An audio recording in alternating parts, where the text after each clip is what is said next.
Welcome. Oh my God, I'm feeding back here. That's awesome. How's everybody doing? Not too bad. Yo. Not too shabby. Cool. You guys been working out lately? And there goes my. No, I was going to hit the gym, but I couldn't find my Just waking up jeans. my post workout. Well, give me a second because my screen just crapped out, and I'll be right back. Or I'll be able to start it in just a moment. God damn it. All right.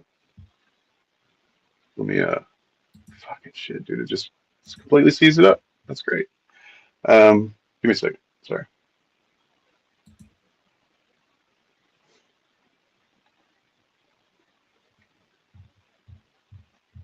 All right. I'm back. Okay. All right. I was trying to figure out what's going on. I got it. Sorry. Technical issues. So yeah, if you guys haven't been taking care of your health, we got a little.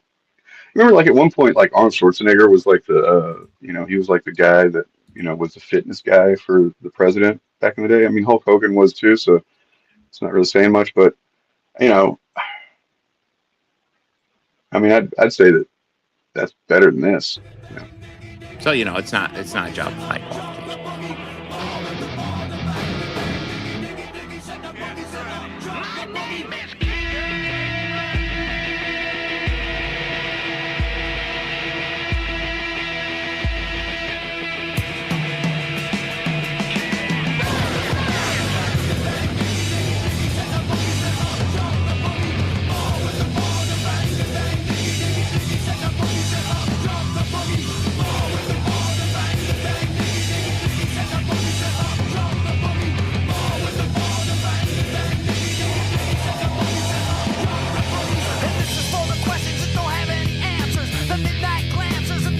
I think there's some questions that don't have any answers here. Like, why? Why any of this?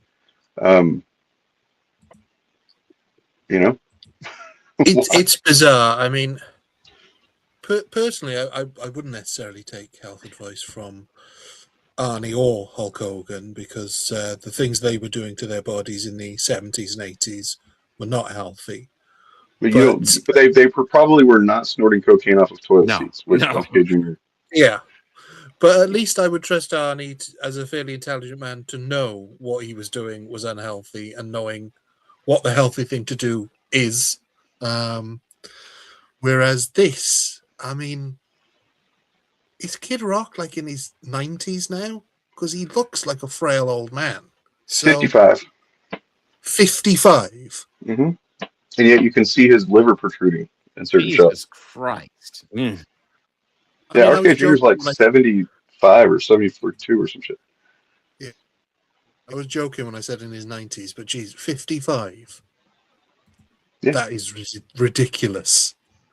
Not that this is just purely a stunt or anything.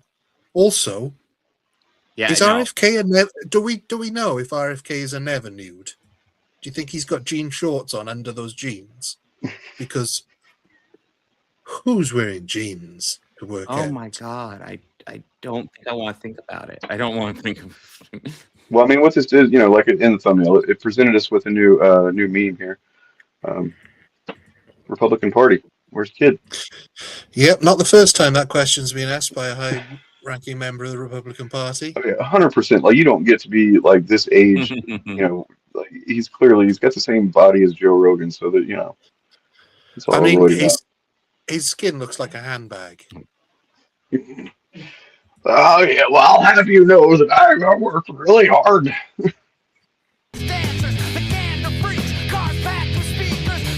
He's wearing his jeans. Where's Kid? Well, where's Kid? Like, what? It's just all this cringe acting that they're doing too. Like performance shit, like pretending like this is organic. Wait, you look great, man. Look great. All in jeans. Look at him with his fucking extended beer gut. And then this is just the worst way to end it. I know Bob, you said you didn't stick it out to the end here, so you gotta look at these guys. Look and just I haven't made it this far. I mean, I want you to look at the graphic on screen that they added. They made this. You know, the graphic is just kind of suggestive. I don't know. Yeah, good job, man. Good job. He's got Hep C, by the way. All right. Kid Rock does. So, didn't he give it to good for him. Pamela Good Anderson? for him. Good for him. yeah, to Pamela Anderson. Yeah, Pamela Anderson, Rock Lee. Yeah.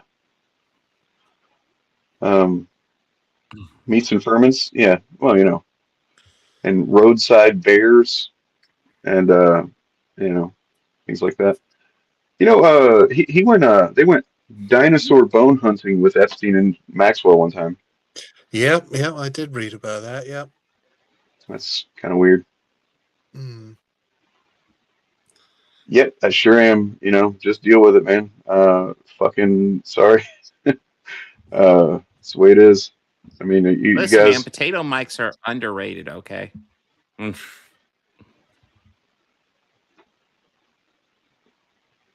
know, I hate to use AI images. I didn't make it though, so it's already out there. There it is. Are we sure that's AI?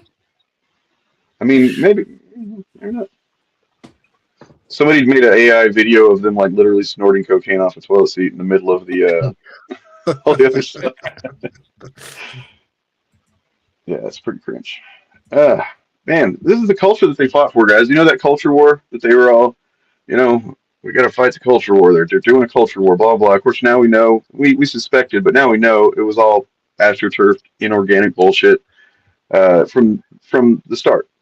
But this is what they were fighting to make happen. This is their culture. It's beautiful. It's unbelievable how hypocritical and just bullshitting they are. Because all of that video was RFK thinking it would make him look good. That's not a serious politician. If you want to seriously look at the health of Americans, I got an idea. Maybe encourage them to eat fruits and vegetables in schools. But oh no, that's fascism apparently, or at least it was 15, 20 years ago when Michelle Obama was doing it.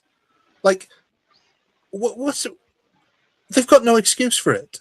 Oh, well, she suggested it was fascism when RFK says you should eat just meat and drink whole milk, but which nobody was against anyway.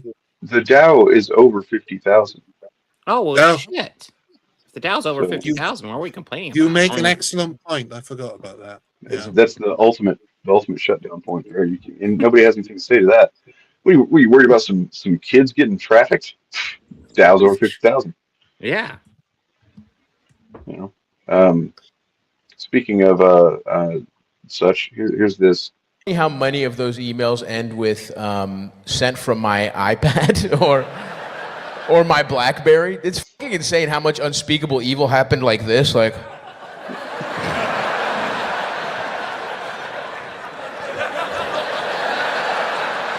yes, we will have the shipping containers full of Russian children sent over.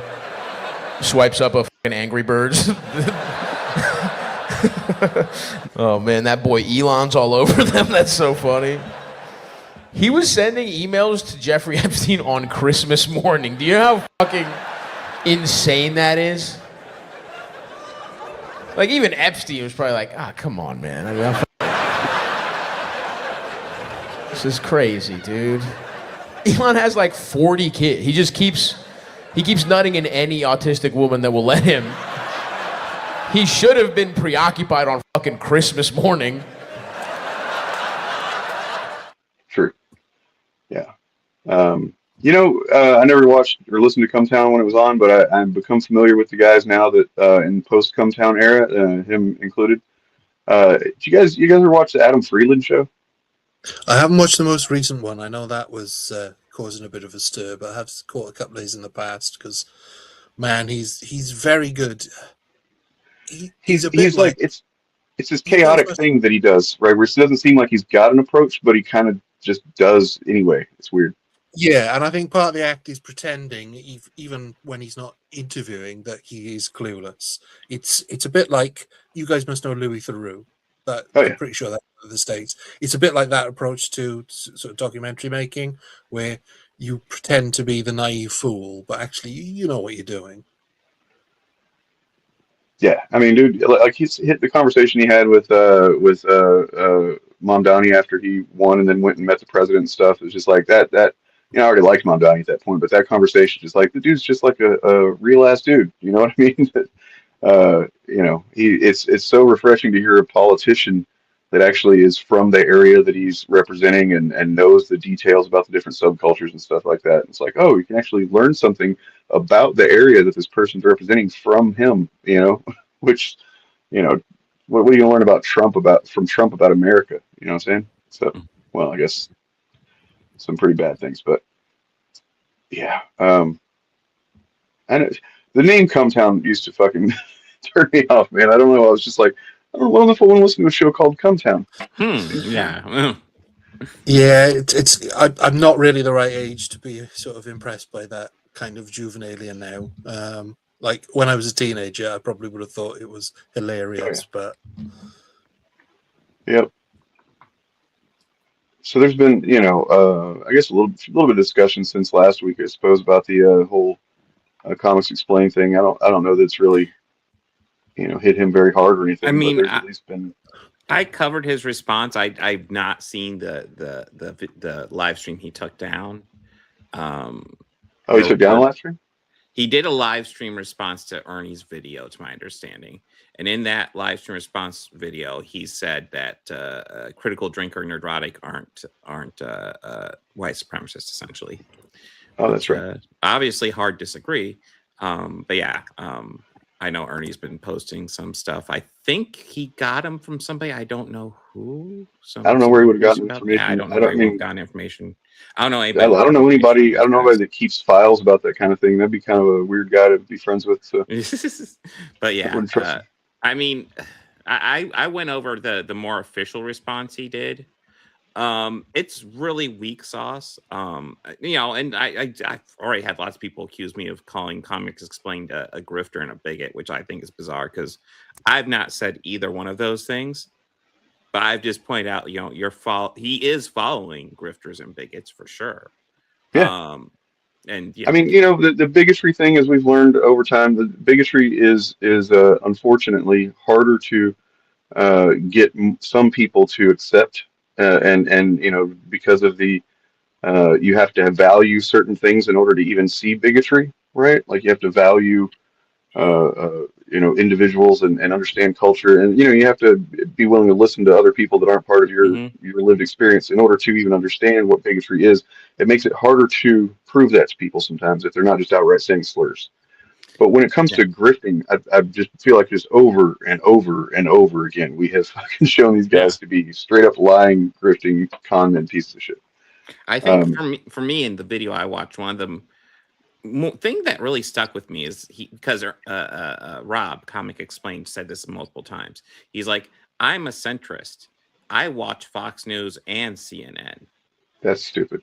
And in my head, all I'm thinking is, okay, so you're watching far right propaganda and center right, like corporate news slop. Like that's not the center, bro. That's not. I mean, it's common, but it's also stupid. He's clearly not engaged with politics at all, and nothing in his life has ever really been affected by it. So I guess the mark of a true centrist is somebody who doesn't actually pay attention. And again, I was just gonna say again, I haven't seen him do any. I haven't. I don't think he's a bigot. I don't think he's a grifter. I just think he needs to look at where he's taking in his sources of information a lot better. He's naive, and at this point he's now protecting that naivety because it directly came into conflict with his being seen as the expert on comics. You know what I mean?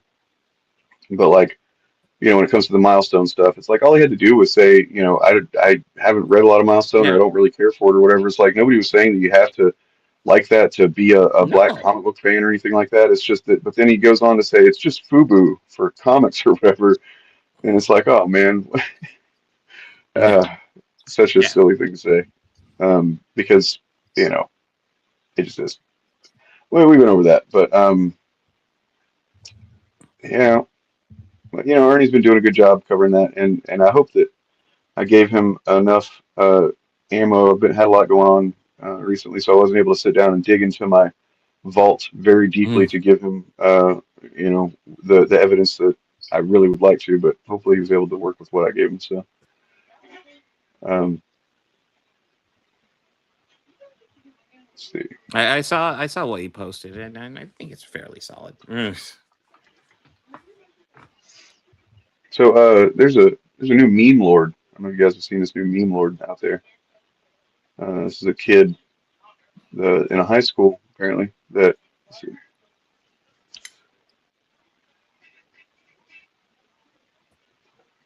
Where is it? Damn. I thought I had it downloaded. Maybe not. Oh my God. Oh, wait. Yeah, here we go. So the OK Kid, you guys seen that? I have not. I have indeed. On February 12th, 2026, ex-user Danny Spud posted a video filmed at Lake Zurich High School in Illinois during an anti-IC student protest, where he... Fucking, I'm sorry, I didn't realize it was ice garbage. But I mean, that's something, Ryan, you said you want to talk about, so it's a good jumping off point after you watch this. Yeah. Stood alone holding a sign reading, "I love ICE," referencing U.S. Immigration and Customs Enforcement. We support ICE and law enforcement. I support ICE. I don't know what's crazy about this. Yeah, I'm going to punch you. You're gonna punch me? Yes. And you're gonna get in trouble for that. Okay. In the clip, another student confronts him and says, "Yeah, I am going to punch you in the face," to which Spud replies, "You're gonna get in trouble for that." Okay. The student calmly responds, "Okay," then immediately winds up and punches him. Security steps in as Spud insists he is peacefully expressing his beliefs, while the puncher continues shouting insults. Spud captioned the video by claiming he was assaulted for supporting law enforcement and questioning what the situation says about America. I just stand for my beliefs, this is okay. Within 4 days, the clip amassed over 16 million views and tens of thousands of likes, quickly becoming a flashpoint for political debate online. Despite how serious this... So yeah, there's that. Kid's a legend. He's got some pretty good memes being made of him already. We got this one. Okay. You'll get in trouble. Oh wait, yeah. Okay. Spud is not. He should not be allowed to have that name. He should give his name to this other dude. That should be the consequence of, having done what he did. Right? It's like now you get to take my name because that's a way cooler name for him. I don't know. It's kind of different in the UK where Spuds is a euphemism for testicles. So. Oh. Well then, there you go. That seems like an appropriate name if he's in the UK then. Yeah. Yeah, I mean, obviously, the only reason why anybody would do that is because they're fucking attention starved, probably in this day and age, content whore. Well, I mean, look, man, you asked for reactions. When you ask for reactions, don't be surprised, when this is one you might get. And, again, these guys have been emboldened by this whole new administration. We've been seeing it for a year and a half at this point, pretty much. Indeed, it does. Round the shut. I wanted to say that, the rumors are true. One of my favorite bands is in the Epstein files. Yep, it's true. And it's awesome. Here's why. He fucking hated him. Epstein hated Incubus. So I feel like that's as close as you can get to like objectively good reference for for a band. Just want to throw that out there a little bit. So what you're saying is I should suck up the fact that my old roommate burnt me out on Incubus and just go ahead and get back in. Yeah, because you probably burned you out on like the first 3 albums, and you probably aren't even aware of like what comes after, like the Morning View album, the 2001. If you haven't listened past that, definitely go check it out. But yeah. Listen. I just had to live with like 10 times a day. Pardon me while I burst. Oh my God, dude, that's I mean, I haven't listened to that song in I don't know how long. They have like 150 more songs that are better than that one. I hope. Yeah, I mean, like really, it's like if you want good as opposed to evil music, there you go. Mm-hmm. There you go. I mean, yeah. Let's face it. Like, yeah, Jeffrey Epstein says you're a bad band. It's like, okay, I'll get into them. Okay. Yeah, I mean, look, don't listen to the radio. That's the number one problem. If you listen to the radio, you're gonna hear things over and over again. I got tired of hearing Drive in 2000s. But yeah. Yeah. Once they stopped being like commercially like mega popular like they were for a few albums, they continued to make artistically fucking phenomenal music pretty much ever since. So, well, that's what's really revealing about the Epstein files. Once you get over all the horrific shit that apparently nobody's going to be held accountable for, it's just how weird rich people are, how and how entitled and how easy they've got it.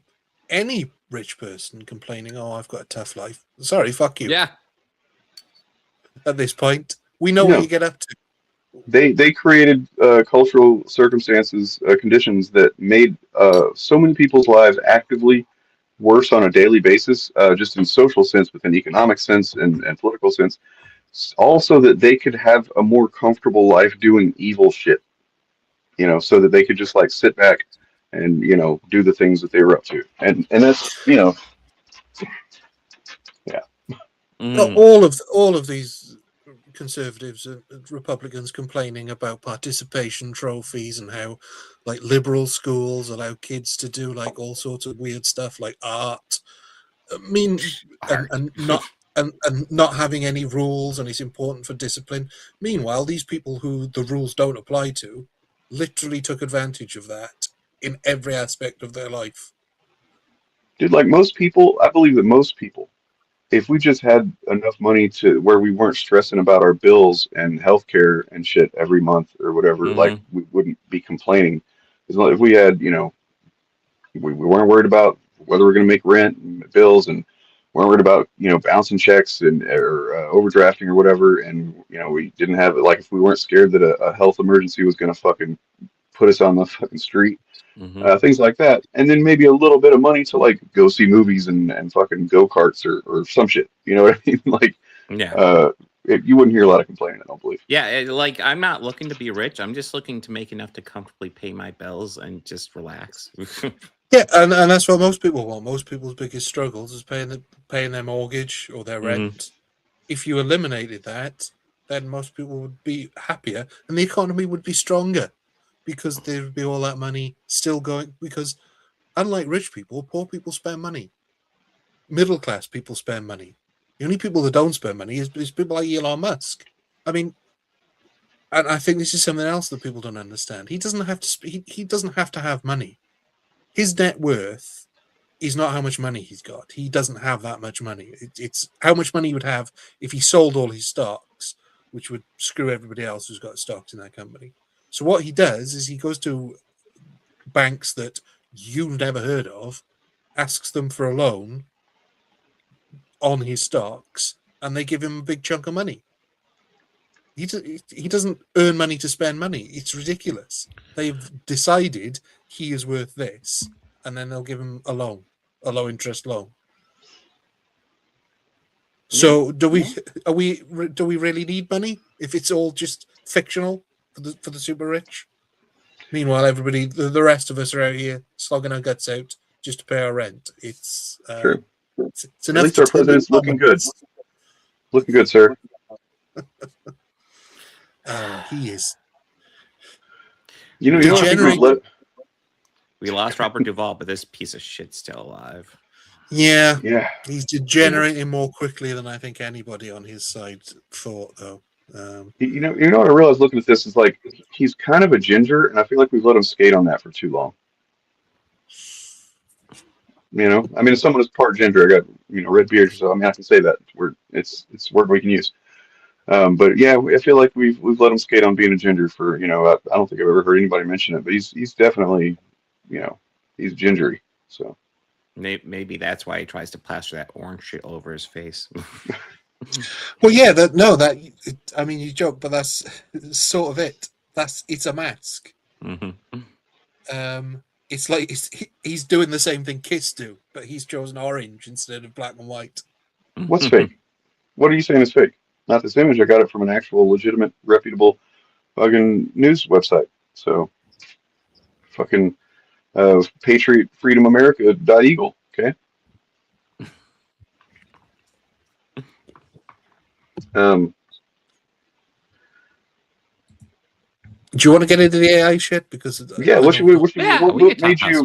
What crawled up your ass about it? What did you notice that you wanted to discuss? That's fucking everywhere. That's it was the slow trickle that turned into a deluge, because I just happened to see, and nothing interesting to me or for me about this channel, but because he's a guy who covers like basically the brewing industry in the UK, and he made a video about a particular brewery that's since long gone out of business, and he posted a video recently that came up on my algorithm saying that basically an AI channel has stolen parts of his video, reworded it, but with images directly from his video that were his, and it's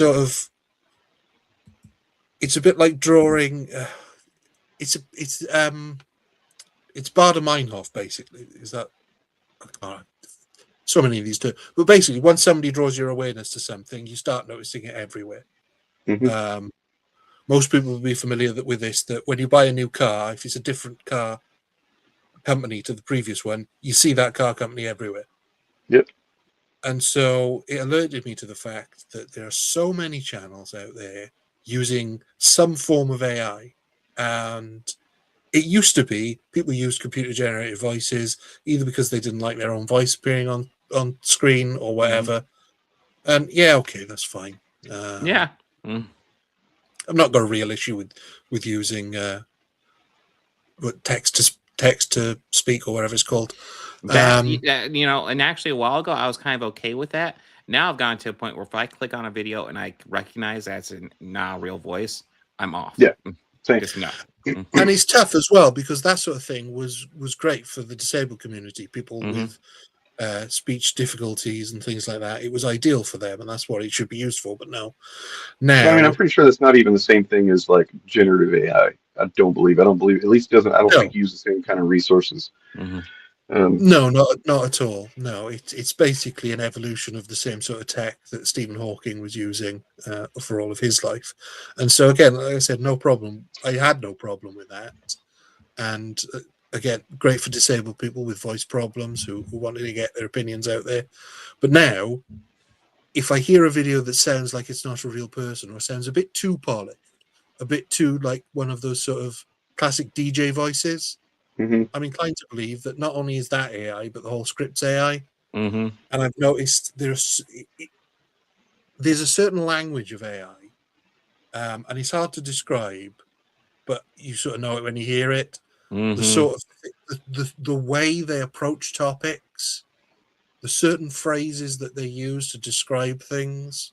It's like a depersonified, depersoned kind of approach to talking about anything. Really, it's weird. It's like then also trying to be human, so it'll sort of sometimes they'll throw like a question in there. It's like it's written and sounds in a way that's like designed to appeal to the most people possible, which, so that works on some people. Music there's always been some kind of music and movies and art that's made that way, and some people fucking accept that, right? But like this is the same thing where it's like if you're somebody that looks for a unique perspective, or something that's actually human and has the rawness or the imperfections of something human, then yeah, you notice that kind of thing where it's like you're fucking kind of coming at me with this like very polished, the language is pulled together in just such a way and organized in just such a way to be a mass appeal kind of thing, and I get turned off by that shit. And it doesn't quite sound natural. Like I said, it sounds like, well, what it is basically somebody trying to, because we had all those sort of list shows in the 90s and early 2000s. It sounds a lot like the sort of thing that they would say on there, but not quite. And what it's done is, because they know that visually AI isn't there yet, and it's easy to spot an AI video that's with the images are generated, they're just generating the scripts and the actual words, whereas the images they're using are generally just sort of slideshows and things like that. And also that avoids copyright issues then as well if they're using still pictures. So it's getting worse. It's getting more prolific. It's got to the point now where I wouldn't really trust, which was the bread and butter of YouTube at one point, any top 10 lists, the 10 most spectacular blanks or the 10 things you missed about blank, unless there's a human being actually on screen presenting it. And the other thing I've noticed is a lot of people now who used to do just the voiceover stuff are putting themselves on camera. So at least that's a positive. People are putting themselves on camera so they can say, I'm not an AI, which is... Well, not to cut into, we can come back to this, but I think, thank you, Big Fieldy. I just found what you're talking about. Holy shit, man. Let me give me a second. Wow. Did see this just before we came on. Yeah, this is developing. Yeah, this is pretty, yeah. Wait, where's that? Shit. Well, while you're looking for that, just to respond to a comment, yeah, Watch Mojo basically was doing the AI stuff before AI got involved, and other channels like that, the sort of listicle channels. And I'm not going to really shed a tear if he puts them out of business, because I find them quite unwatchable generally. Yeah, Watch Mojo is rough. But yeah, it's a worrying trend, because the amount of content that they generate. I mean, we're talking the sort of three or four videos a day that to maximize profitability and covering a lot of subjects quickly. And before we move completely off AI, something I really want to bring up is that there is a useful purpose for AI. Like we brought up, disabled people could use it. There is good usages for AI. That's just not what's proliferating the landscape right now. What's proliferating the landscape is this generative garbage, and it is garbage. I don't know how else to call it. It's trash. And it's just being absorbed into the internet. We've got Representative Ted Lieu of California. I believe that's how you say it, Lieu. Okay. So why are Republicans so interested in Bill and Hillary Clinton? It's because they're trying to distract from the fact that Donald Trump is in the Epstein files thousands and thousands of times. In those files, there's highly disturbing allegations of Donald Trump raping children, of Donald Trump threatening to kill children. So I encourage your press to go look at these allegations. And I'm highly disturbed that Deputy Attorney General Todd Blanche just got the law wrong. Yesterday, he said, essentially, that it is not a crime to party with Jeffrey Epstein. Well, that's actually not correct. If Jeffrey Epstein was human trafficking minors for these sex parties, and you show up and patronize the establishment at that party, yes, you're guilty, because patronizing is part of the law, the federal sex trafficking law. So Deputy General Todd Blanche just got that wrong, which maybe explains why they aren't investigating all these folks, including Donald Trump. He needs to read the law and investigate these people. He also needs to resign, not only for not knowing the law, but a massive, not only screw up, but the biggest privacy violation in history. They release a lot of pictures of minors unredacted, just violated the privacy of these girls. It is uncalled for what they did.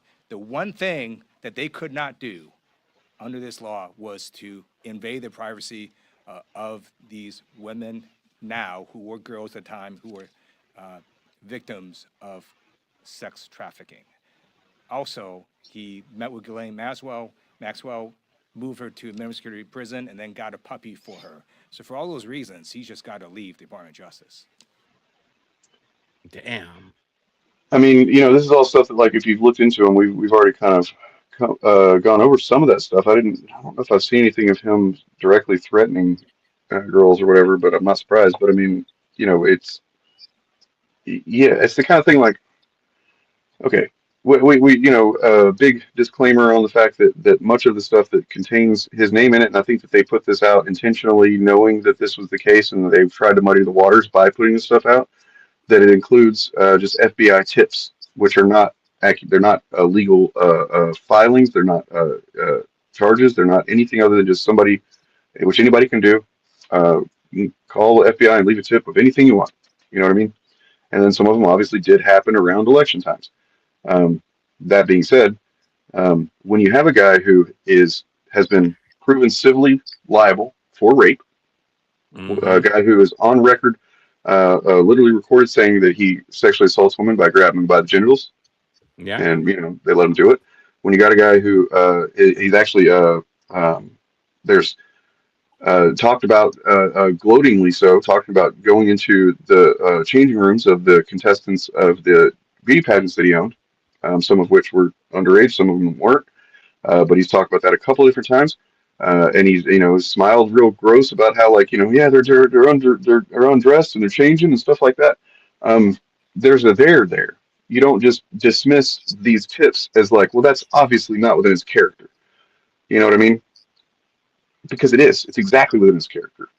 And then you combine that with obviously the efforts they've gone through to suppress and hide before they eventually were forced via just overwhelming vote via in the House and the Senate. I think there's like one person that voted against it out of both. And and he was backed up against the wall. And the way that they decided to do that was to, number one, dump it in no organized fashion whatsoever, with stuff redacted that was not supposed to be redacted, with stuff unredacted that was supposed to be redacted, as Ted Lou just said. And then as well as, coincidentally, the same day that they released that first batch was whenever, what's his name? The fucking Shirley kid released this video about the fraud in Minnesota, which was not a thing in really anymore. It was already being dealt with legally. It had already been dealt with, and which led to the ICE surge in that city, which led to Preddy and Renee Good and all the other people that were harmed and killed. And it paints a pretty clear picture. And you kind of have to be a bit stupid to fucking not understand that. Yes. What the fuck are you talking about? No, don't. Why would you do that? Boycott or debunks. Get out of here with this fucking bullshit, man. There was a miscommunication about when we were streaming, whether we were streaming or not. It's fine. You'll be all right. We don't. We don't fucking just abandon our boys like that because there was a miscommunication. So the fact that you're trying to suggest that seems that I think you might have some bad intent. Sorry. I think I've seen that name before. So yeah. I wonder if it's the same person as Unfactual Facts, who I think has been banned several times now. But yeah, back to the the AI thing. There's this guy. He was speaking pretty eloquently on the topic. Hey everybody! Breaking news! There are so many AI videos on social media these days. There's AI videos are kicking up in the high gear these days. Here's me moving my fingers. That's me moving my fingers. So that's the test apparently. If you can do that, then it's not AI. Yeah, it's a fair test. Yeah. Videos of me is not AI at all. When I take videos of myself, it's not AI. There's so many AI videos on social media these days, and AI videos are kicking up higher and higher and higher and higher and higher now. Yep. Yeah, I mean the list of victims labeled. There was a list that was specifically sent to them to say, here's the list of names that you cannot leave unredacted, and that list was almost entirely unredacted except for like one name, which means that they did look at it. You know what I mean? The overwhelming evidence of just that on its own says that they intentionally left victims' names unredacted. That's fucking crazy. If you want a clear indication, the fact that no one is taking responsibility for moving Ghislaine Maxwell to the minimum security club fed prison, and yet she's still there. So it clearly wasn't a mistake. They moved her there for a reason. Someone did. And they're all just saying, oh, yeah, she shouldn't have been transferred there. It's like, well, do something about it. That's your job. Whose job? They can't just move her. Whose Not job like they is have it the power to to do her? that? Whose job was it to move her there? And why haven't they been fired for doing so if everybody agrees that she shouldn't have been moved there? It's ridiculous. Yeah, it's the most nakedly corrupt administration ever in America. Yeah. You know, and here we are at the 250th anniversary. You know, it's about time. You know, go us. 250 years, and you know, we're actually having to ask the question on a daily basis: are we going to make it any further? You know what I'm saying? Oh, right. Well, yeah, that's true. That's true. Point. 50,000. 50,000. That is true. We didn't think about that, did we? Checkmate, libtards. I mean, honestly, it never struck me right that she took her own life. I mean, I didn't look into it at all, but I mean, it's like she was just starting to see fruition for all the work that she'd done. And I mean, I'm not going to sit here and say that I know what it's like to be a victim of something like that, but like she worked for a long time and pressed for a long time to see something happen, and things started happening, and then she took her own life, and it's like, to me, that just seems a little weird. You know what I'm saying?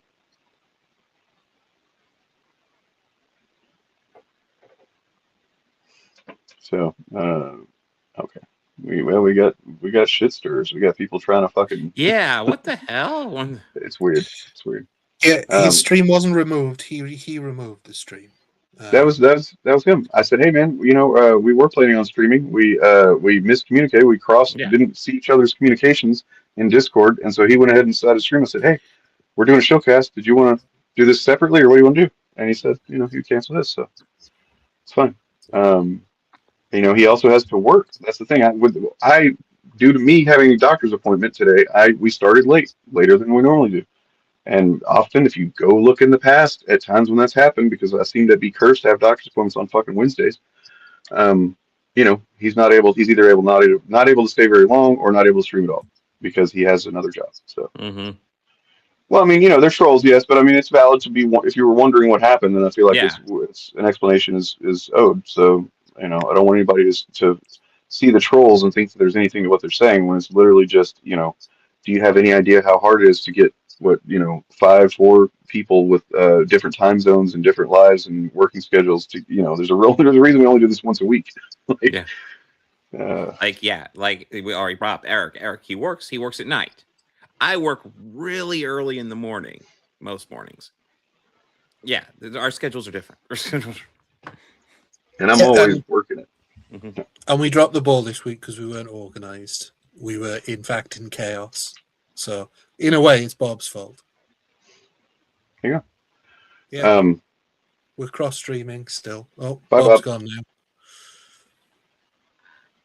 Boycott Bob. I think I have a drop. Do I have a drop for that? I might have a drop for that. Genius plan, Bobby. Oh, burn. I feel burned. Yeah. Just gonna cry now. So CBS. First of all, the merger is back in the news. That's a possible thing, maybe with Warner Brothers. You know, I don't any clear without, because I don't know if the Allisons, if either of them are in the Epstein files, but if you want a clear example of how rich people's minds work, they won't take no for an answer. Which is very simple. They just don't know how to take no for an answer because they're used to people just going on their hands and knees and just giving them anything they want. Yep. Well, so, you know, to the CBS cancel culture that I've looked around, I haven't seen each other covering this. It's weird. Yeah, it is weird. Yeah, because they're all cared about cancel culture. Yeah, well, you would think that, but I don't really remember him coming to Jimmy Kimmel's support when he was taken off the air for having his First Amendment rights infringed by the government directly. So you got to think if they had such a backlash to that, right, and they still it seemingly is, I don't know if it's administration. I mean, it was definitely the Brendan Carr, and I'm sure Trump pressed him to do it. You have to ask yourself, if they're willing to risk that kind of backlash, which they absolutely fucked up, and now the Streisand effect has taken over, and this is getting way more attention than it would have. But they didn't want him. They didn't want James Tallarico to be interviewed on Colbert because they didn't like when he appeared on The View recently. Because everybody apparently liked the guy. Imagine that. And so they're trying to, shut him down because they're scared that he might flip Texas. And yeah, you have to kind of think about if they're that willing to go that far to do that and to press the buttons of power to censor like that. What are they scared of? So if you guys haven't seen it yet, I've got the interview here. We should look a little bit of it and see what it is that they're so fucking scared of. Maybe he's some kind of radical fucking, guerrilla terrorist or something. I mean, famously, Stephen Colbert will bring guerrilla terrorists on his show. YouTube page. Representative James Tallarico. Oh my God, it looks terrifying.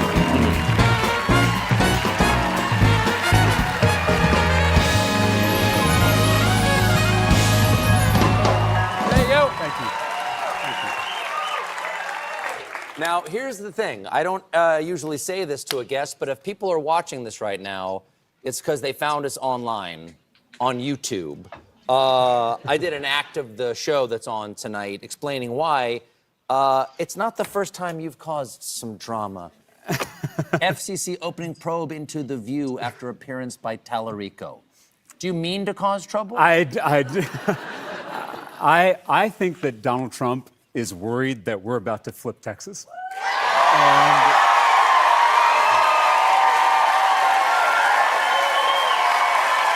And Stephen, this is the party that ran against cancel culture. And now they're trying to control what we watch, what we say, what we read. And this is the most dangerous kind of cancel culture, the kind that comes from the top.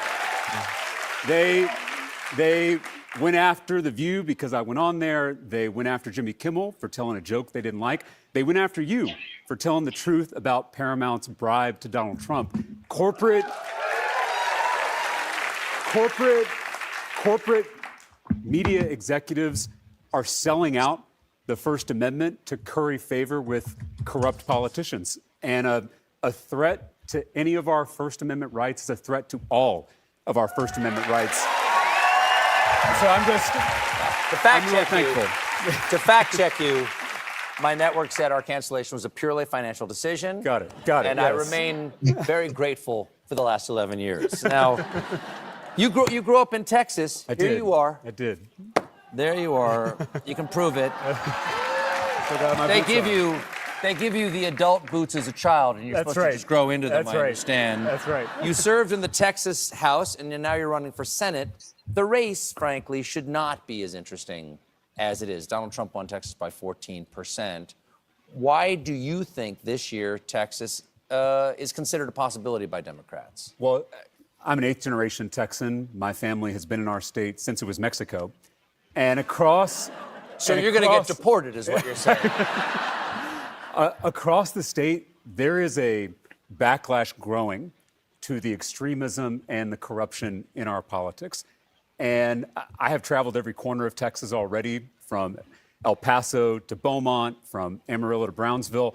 And we've had thousands of Texans showing up to rally with us. And I can't tell you the number of people who come up to me at the end of these events and whisper, "I'm not a Democrat," like it's some kind of secret. And we've recruited 14,000 volunteers who are out there doing the work all over our state. This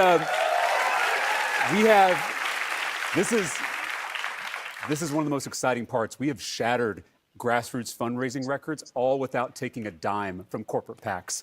And so this is really it's a people-powered movement to take back our state and take back our country. And I feel like we're building something really special in Texas, and clearly Donald Trump has taken note. Now, one of the things if you just want to pause it there. You've had on the Texas state. I just want to address Jay Kung in chat. I I don't believe so, based on his previous comments. I've popped the YouTube link to one of them in the private chat, which I saw. He's been very strong. The problem with that term is there are definitely people that earn that term, but if you just throw around at anybody that doesn't say exactly what you want, or hasn't gone up strongly enough against, which he's spoken pretty strong. I'm looking at quotes right now. I was just looking into that. Then you're kind of muddying the word. You're watering the word down, and it loses its efficacy against people who are actually staunchly fucking pro-Zionist. Yeah, I mean, there are actual fucking Zionists out there. Like I was actually doing research when I saw your thing, and I was like, I'm not seeing anything that I would define as Zionist to here. Yeah, you want to look at Zionist? What John Fetterman is a fucking Zionist, and God, what a disappointment. He said he's not going to take any in 2026 run. He's not taking any corporate PAC money, including AIPAC, and he's not. He described the situation in Gaza as deeply disturbing. He said that as a Christian, teacher, and a human being, he feels morally sickened by the violence and by the United States' role in it, which he says makes Americans complicit. He framed the crisis in Gaza as a moral and spiritual emergency, arguing that it demands action rather than indifference. Does that sound like a Zionist to you? Doesn't to me. No. A Zionist is somebody who downplays what's actually happening there, what's been happening there. A Zionist is somebody who pivots right to, well, Israel has a right to defend itself against these blah blah blah, and he says if elected, he would use every available diplomatic and financial tool to end what he describes as atrocities in Gaza. He reiterated his support for banning offensive weapons to Israel and said the United States has a unique moral responsibility and unique leverage to stop the death and destruction. Doesn't sound like a Zionist to me. I could go on, but And I mean, I'm sure there's some people who might criticize him for not going far enough, but that's pretty strong words politically.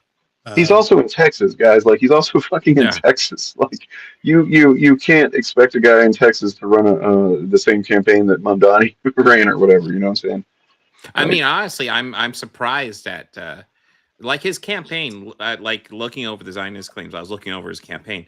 I was surprised how well it's doing and how frankly, fairly leftist it is. I guess progressive would be more accurate, but like, I mean, he's kind of proving like if you can reach out with the right message, you can really grab people. Well, and that's the thing is he is against certain things that traditionally evangelical Christians in the country have been for.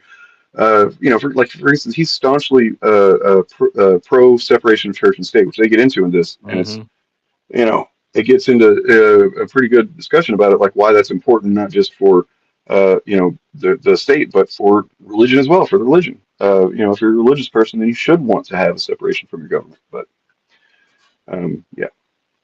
State House floor, which some of the videos I've seen you do, and one of the things that's gotten you attention out there is that you are a Presbyterian seminarian. Presently, yes, you're a seminarian. Yes. Okay. The right attempts to co-opt Christianity, to say that you can't believe in God, you can't believe in Christ. I think that Donald Trump might have said something like that at the National Prayer Breakfast, like you can't actually be a Christian and be a Democrat. But the religious right is it's largely a political movement that references spirituality, but it's a political. What is your heartfelt hand out to the people who want to use religion as a tool of political power? Well, for 50 years, the religious right, a political movement, that is the perfect description for it. They convinced a lot of our fellow Christians that the most important issues were abortion and gay marriage. Two issues that aren't mentioned in the Bible, two issues that Jesus never talked about. Jesus in Matthew 25 tells us exactly how you and I and every one of our fellow believers, how we're going to be judged and how we're going to be saved. By feeding the hungry, by healing the sick, by welcoming the stranger. Nothing about going to church, nothing about voting Republican. It was all about how you treat other people. Don't.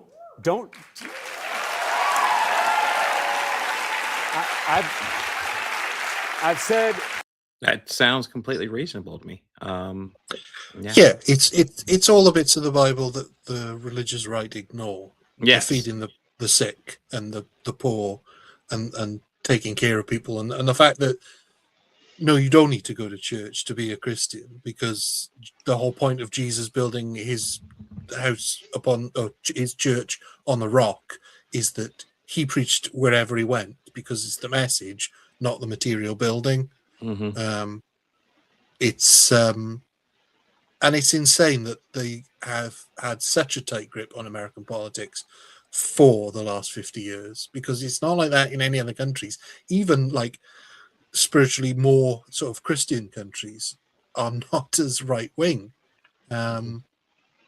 It's insane. And I mean, respect Jay Kung for recognizing that. But I mean, I would say that, I'm like, about ready to say that. Yeah, listen. Honestly, you might have been misinformed, or you might have just seen somebody else that you respect what they have to say, and they passionately, and justifiably, speak against the genocide. And maybe their position is that if you don't literally call it a genocide on a regular basis, then you're basically, the same as a Zionist, and that's a little bit, silly. But I mean, it's coming from a good place, at least, and you just have to kind of, if you see somebody call somebody something like that, look into it. That's really all it is. And thanks for recognizing. And this is true left and right as well. If you hear something that sounds not ridiculous necessarily or unbelievable, but if you hear somebody has said something or has a position that you don't like, look it up and see exactly what they've said. Usually what they've said will not surprise you, but sometimes what they've said is not what is being reported. So I think there's not just as much, but there is still a problem on the left of misinformation and disinformation, being deployed for purposes of confusion and social pressure primarily. Some of this shit just happened to a friend of mine. I don't want to tell their story without their permission, but just the other day there was allegedly some Newsom fans that were being pieces of shit to them on Blue Sky or something, and we're basically just saying some boring shit, and it's like, these are supposed to be people that, but then the question becomes, like, how do we know they're even Newsom fans? That maybe they are, maybe they represent what fucking Newsom is all about. Or maybe they could just be MAGA people that I would think that right now MAGA is looking for ways to cope. And so I would not just trust anybody that claims that they're on the left or even illiberal or whatever, because they might be, instead of going, hey, maybe we made a mistake, back the wrong fucking horse, we'll just, make some fake accounts and sow some disinformation and try and get the attention off of this shit. Because that is what they do. So, just healthy skepticism on the internet. Yeah, anything you hear from anybody, us included, because this is what we do with the chuds. They say something that we think sounds ridiculous. We look it up. Turns out it is ridiculous. They made it up. Or occasionally there's a kernel of truth to it, but not very often. But in that case, actually, I'd say frequently there's a kernel of truth, but they just blow it out of proportion and don't look at the actual grand scheme of things. That's where they really manipulate stuff. Man, I gotta say, that's a mistake. Even for us, or like, I mean, there's maybe a handful of people that I would just take their word at something, depending on what's top. Did your camera go out? Or did it just get really dark in there? Really? Oh, have we lost Dane? I don't know. Oh shit. Well. Do. Yeah. The fact is, if anybody says something and you're not 100% sure, always Google it. Always double check. Sometimes they're correct, and you'll find yourself getting disappointed. And then sometimes you'll find out there's more nuance. And then sometimes you'll find out it's a complete fucking lie. I think one of the more famous examples. Oh, you want to say something, Ryan? No. I was just gonna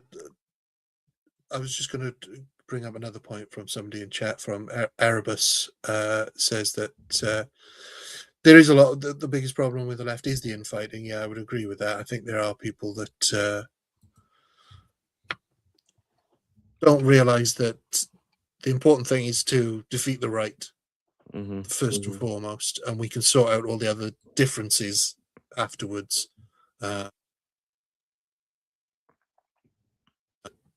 Yeah, it's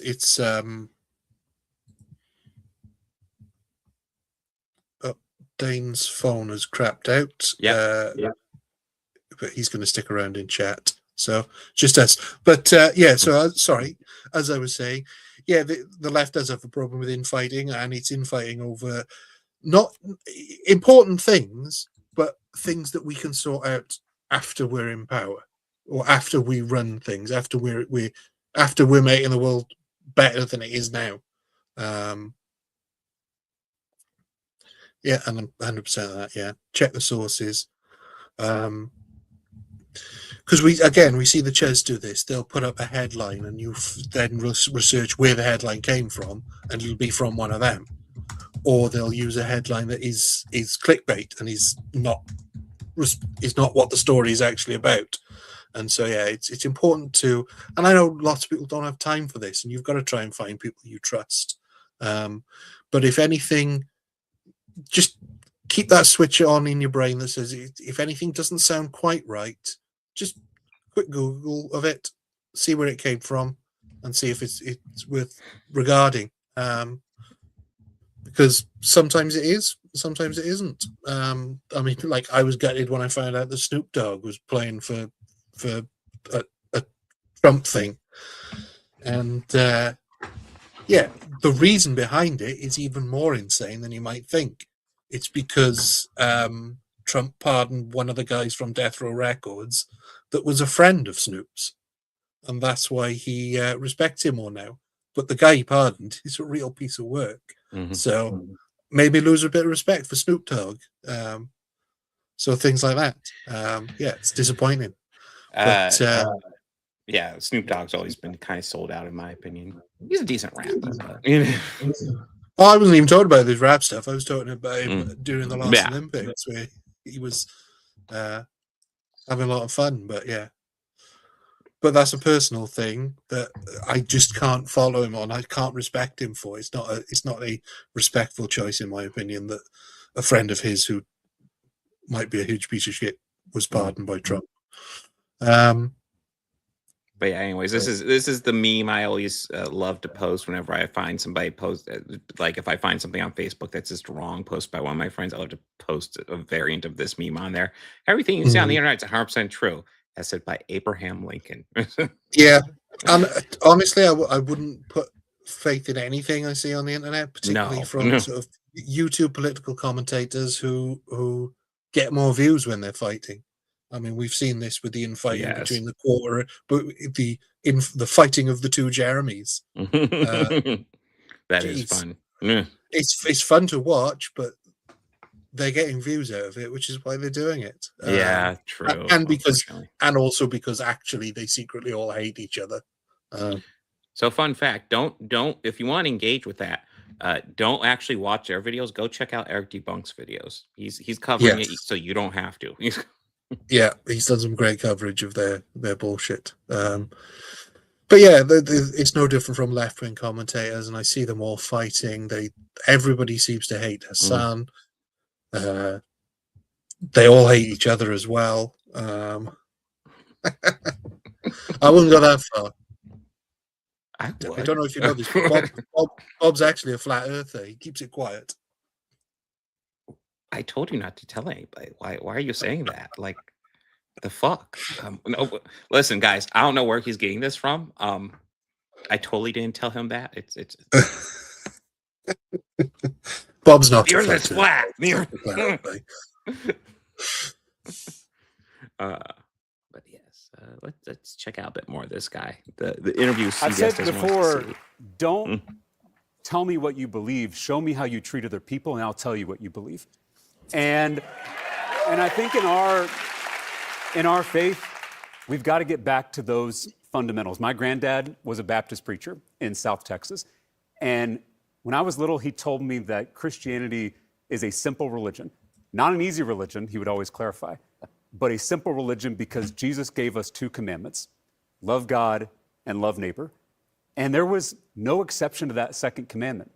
Love thy neighbor regardless of race or gender or sexual orientation or immigration status or religious affiliation. And it's why I have fought so hard for the separation of church and state in the state capitol in Texas, because... Well, I want to ask you about that. Yeah, please. Because you did, as a state rep, you fought against the a bill requiring the 10 Commandments to be displayed in schools. That's right. Why, even on that level, do you think it's important to keep the separation, not just for the state, but for the church? Well, because we are called to love all of our neighbors, including our Muslim, Jewish, Buddhist, Hindu, Sikh, agnostic, atheist neighbors, and forcing our religion down their throats is not love. And it's why I have fought. It's why I've fought so hard for that sacred separation. Real quick, this actual Phantom guy seems kind of based. Maybe you should come on the show sometime. I mean, this should be the normal form of Christianity, because Yes. that's what Jesus says. Yeah, I was about to say it seems much more in line with what Jesus is teaching than whatever the fuck Trump does. Yeah, I mean, they make it very clear in the Bible, rich people cannot get into heaven. The accumulation of wealth is a moral failing. Yeah, it is easier for a camel to fit through the eye of a needle than a wealthy man to get into the kingdom of heaven. I'm sure I'm not getting exactly right, but something like that. No, I mean, that's basically it. Yeah, yeah, 100%. And that's why all throughout the Bible it says, get rid of your wealth, give your wealth to the poor, welcome poor people and starving people into your home. There's literally passages which say you should invite poor people into your home and feed them. And if you're a Christian, then that's the sort of thing you should be doing, not accumulating wealth in these mega churches that they do, not having your own private jets because you think other passengers are demons. It's insane that they've been able to they've managed to corrupt one of the core tenets of Christianity, which is not having a lot of money, having enough money for you to look after yourself and your family, but the rest would go to people who can't afford it. The prosperity gospel is a lie. Yes. In our First Amendment, because my granddad, he raised me to believe that boundary between church and state doesn't just benefit the state or our democracy, although it certainly does, but it also benefits the church. Because when the church gets too cozy with political power, it loses its prophetic voice, its ability to speak truth to power, its ability to imagine a completely different world. And so this separation between church and state is something we have to safeguard. It's something we have to fight for.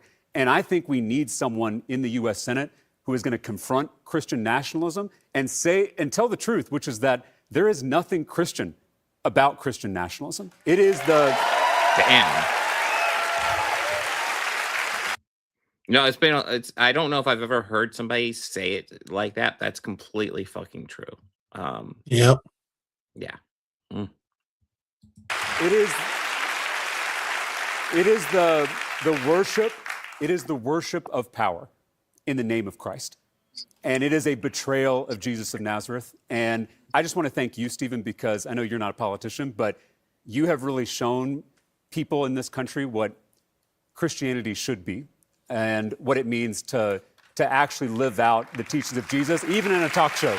Well, I'm going to push back a little bit on that. That's very nice of you to say. I would never lay that compliment to myself, because I think I fall far short of what my standards would be. But I will agree with you on this. I think that it is bad for certainly my church or any religious organization to associate themselves from a political party. Right. How must it diminish God to be associated with something so small as a present political party? That's right. Because imagine this. Imagine that you managed to co-opt Christianity. Imagine if you managed to convince everybody that Jesus was on your side. If you then lose the election, sounds like you've got a pretty weak Jesus. Yeah, that's exactly right. And that's the key, is you don't want to fit the big thing into the small thing. And God is the biggest thing there is. And so to try to fit God into a political party, whether it's the Republican Party or the Democratic Party, you've got it reversed. And so it's why I think we have to remember to put those big things first, to put the love of God and the love for our neighbors before anything else. Because right now, what you've got is people baptizing their partisanship and calling that Christianity, when in reality, your politics should grow out of your faith, not the other way around. Now, listen, and again, I as somebody who's not religious, I don't, I think, politics should probably grow from empathy more than anything else. But like the type of Christianity he's preaching, I can get behind.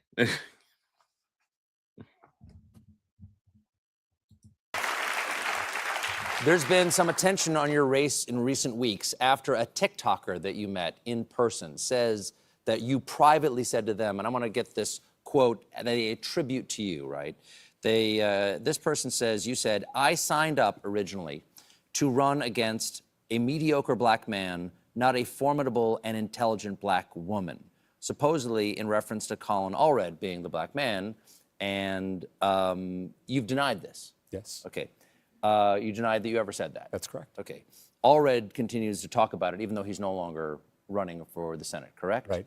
So where does that stand? How do you, as someone who this person says this about you, you say it didn't happen, how do you imagine this gets adjudicated, and what would you like to say to people? Yeah, I mean, we know that misinformation spreads on the internet, and it's sometimes like a game of telephone. As I said in my statement, I did critique Colin Allred's campaigning as mediocre, but I would never attack him on the basis of race. I respect Colin Allred deeply, even though we have disagreements on the best way to campaign and the best way to win Texas.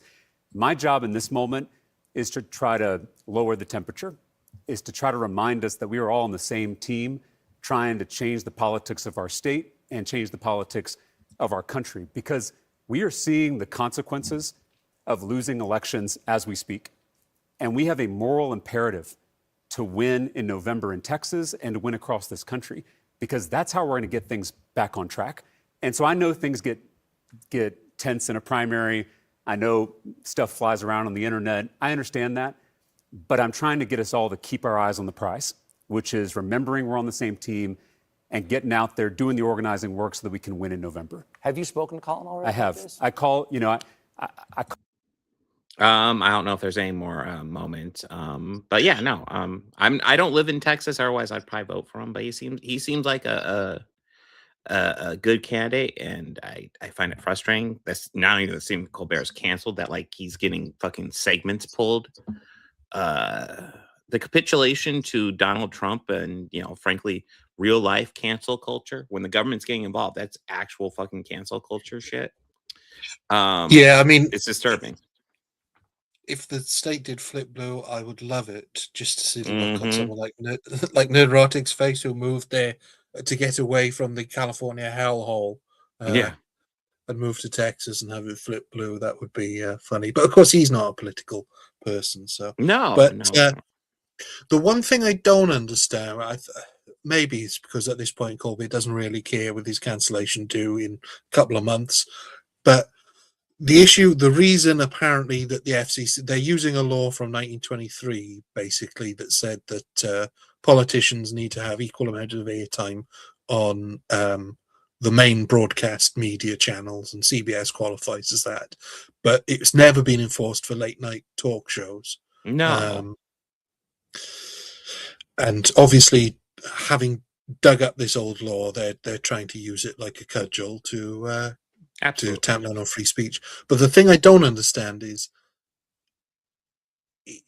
why doesn't Colbert have a member of the Republicans on? Why doesn't he invite a member of the Republican Party on? Because surely they're savvy enough to not have this type of interview with them. That's the only bit that I don't understand.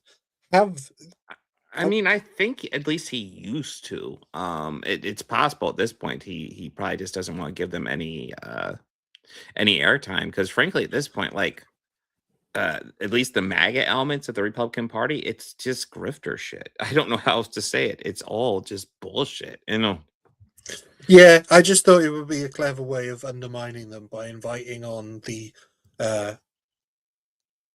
sort of right wing. I don't know, the. I think he equivalent. had Trump on a while ago. Yeah, it was years ago, I'm pretty sure. But yeah. But yeah, have the right wing equivalent on, and then just give them the grilling of their life. If you wanted to get around it, because there's nothing in the interview there's nothing in the law that says you have to be fair with them. You just have to give them an equal amount of time. So give them 10 minutes where you grill the fuck out of them for everything that they've done bad. Grill them about the Epstein files. Yeah, probably grill them about why their name appears in the Epstein files, because chances are they'd probably dodge that hard. So that's the one thing I haven't seen an explanation for, which I would be intrigued to know sort of what the thinking is there. If anybody's got any ideas about why not have him on and then grill the hell out of him. I mean, honestly, he's only got a couple months left. Why not? Yeah. But yeah, I think ultimately they're scared of Tallarico. They're really scared of him. Because he's everything they fear. He's a Christian and a Democrat, and he got a chance of winning in Texas. So if you do live in Texas, make sure to vote blue. Sounds like he's doing quite well. I mean, he's got them scared enough to pull the bit. So yeah. I mean, he's got to beat Jasmine Crockett in the primaries to be selected as the Democratic nominee. So hopefully he's able to do that and go on and win the state. For sure. So I guess do we want to visit an old friend of the channel? I think it would be rude not to, wouldn't it? Oh, okay. So so Katie has a new clip of this fellow. I believe Derek August is his name?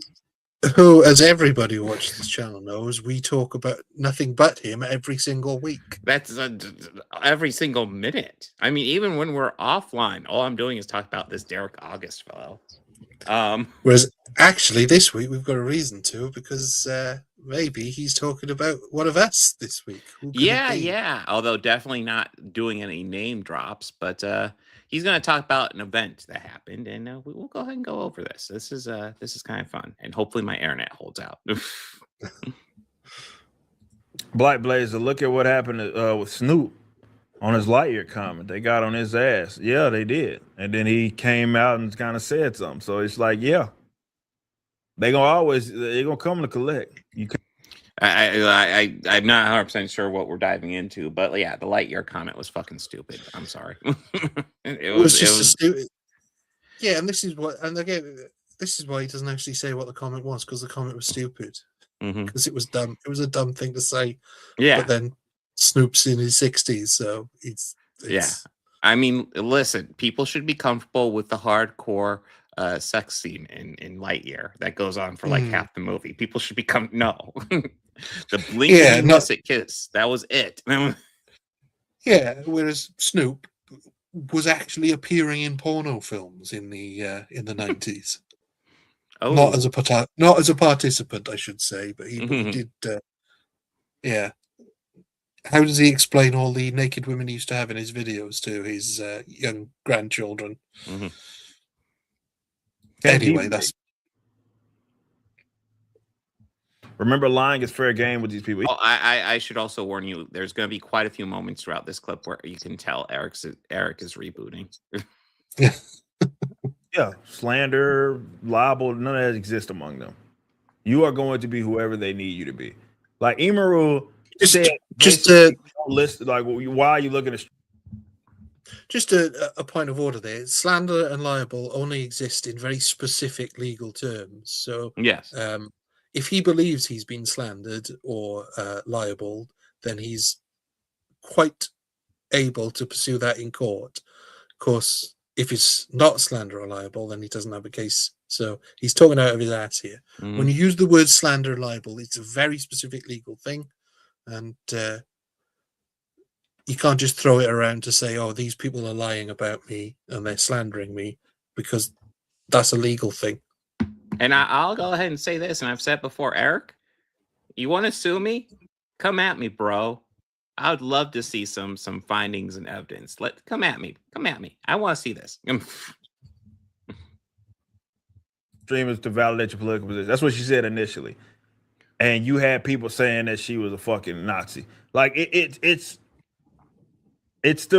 just the way of the world. It doesn't matter that you didn't say anything. You don't need to say anything.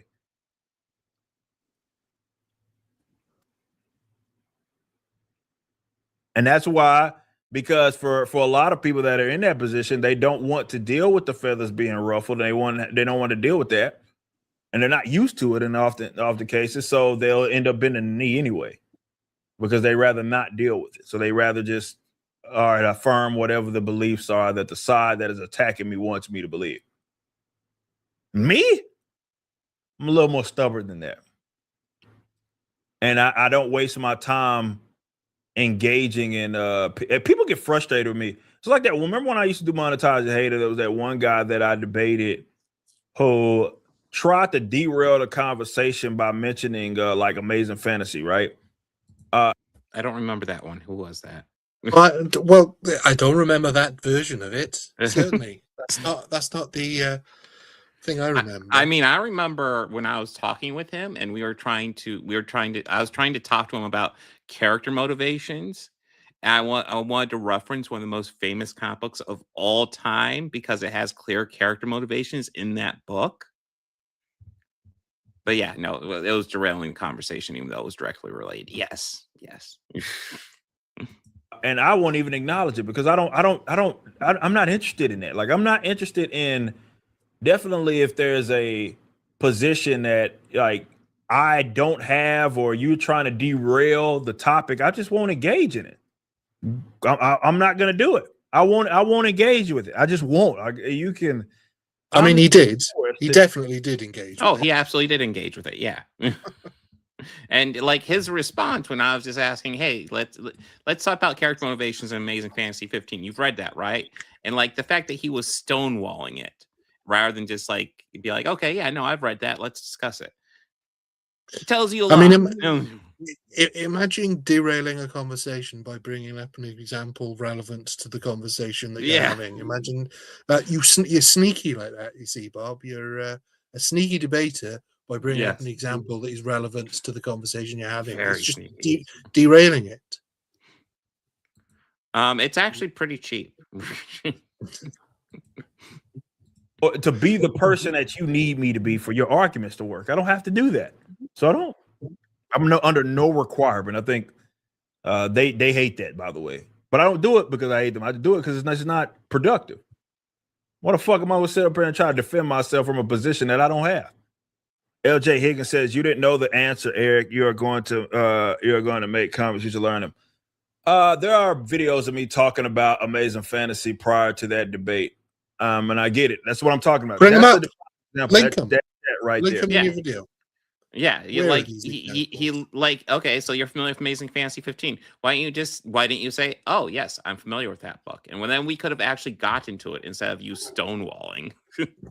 But I mean, this is classic Eric. You're like, oh, I've made videos about this before speaking with Organized Chaos. I'm not going to give you any examples of where to find these videos. Just trust me that they're the mythical videos.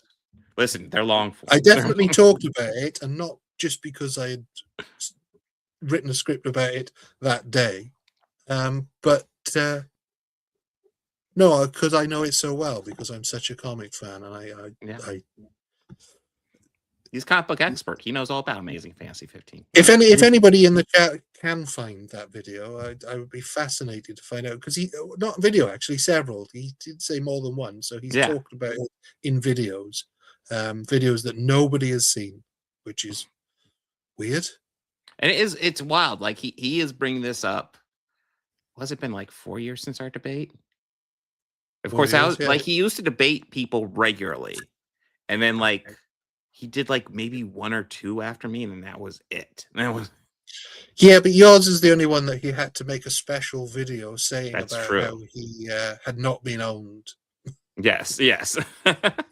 Because it didn't bother him. He doesn't engage in those things. I mean, you know, I actually wish I just download the whole thing because I think I might have gotten rid of it for space. But like, he does do like this epic like hour rant where like he's literally lying about my family, but it's like a complete crash out trying to salvage that whole stream. Trying to. So you say that, but he doesn't engage in those kinds of things. So I find it very hard to believe that he would make an hour-long video complaining about how he definitely didn't lose that debate.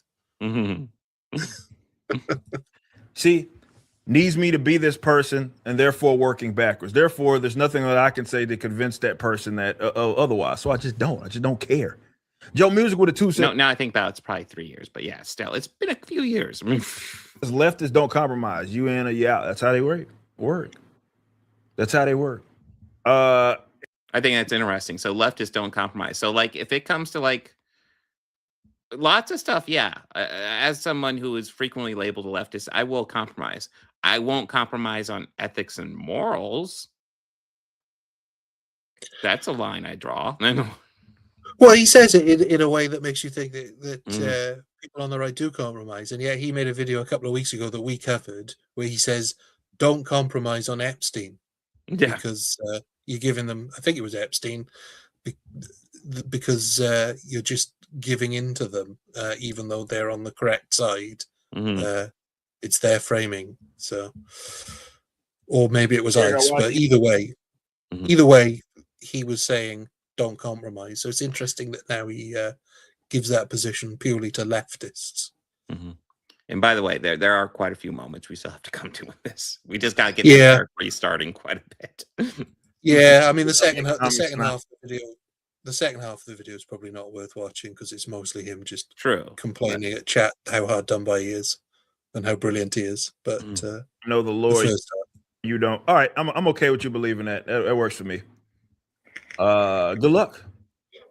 I think about it. Seth Noble says, think about this. Do you believe expressing your political views has benefited you or your family? Do I believe? Says, think about this. Do you believe expressing your political views has benefited you or your family? That's a tough question because I mean, there was a point in time where people came to me and my show was very lucrative for me because I was expressing my position. Thus put my family in a better financial situation.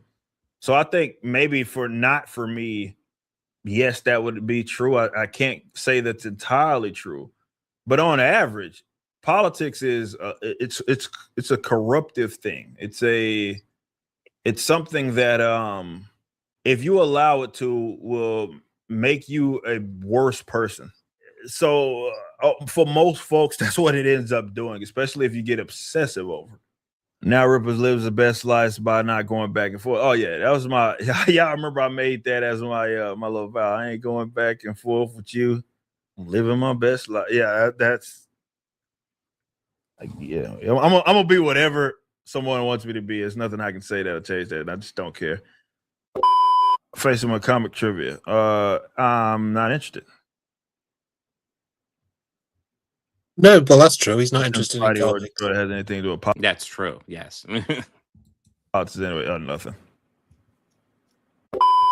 No, well, no, Adam. What they're referencing is there's a old back when I used to do debates and stuff.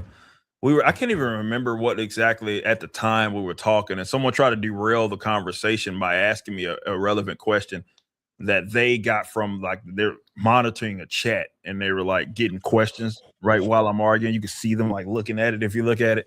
Ooh. Is that what was going on, Eric? That is 100% the opposite of what happened, as I'm sure you remember very clearly. I mean, I put the video together. You can see Eric monitoring his chat. Yeah, and I don't know if you've got that clip that maybe you can get before this is all done with, but in that conversation, and this is me purely going off my memory, so I wasn't even an active participant like Eric was, so he should remember it better than this, but you were asking him why Isom does what he does, and the best answer Eric could come up with was that his mother told him to. Yeah, his mother's going to yell at him if he doesn't. And so you wanted to naturally probe that further and find out exactly what his motivations were beyond that. And Eric didn't understand the question, as he often doesn't understand things. But so you brought up the example of Amazing Fantasy 15 as being a good example of a character's motivation. Let's talk about. Go back to ISOM. What about it? Are you asking? What specific? Wait. You've read Amazing Fantasy number 15, action? Right? What specific action are you asking? Pretending? No. I'm gonna get stuck on this one. You've read Amazing Fantasy number 15, right? Are you what? Let's talk about ISOM. You just asked me a question. Let's quit moving the goalposts. What specifically about the?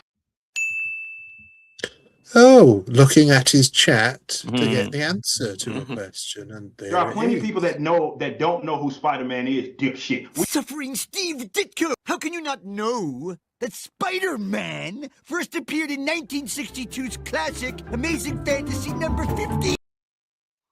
I love his response, though. There are plenty of people who don't know who Spider-Man is.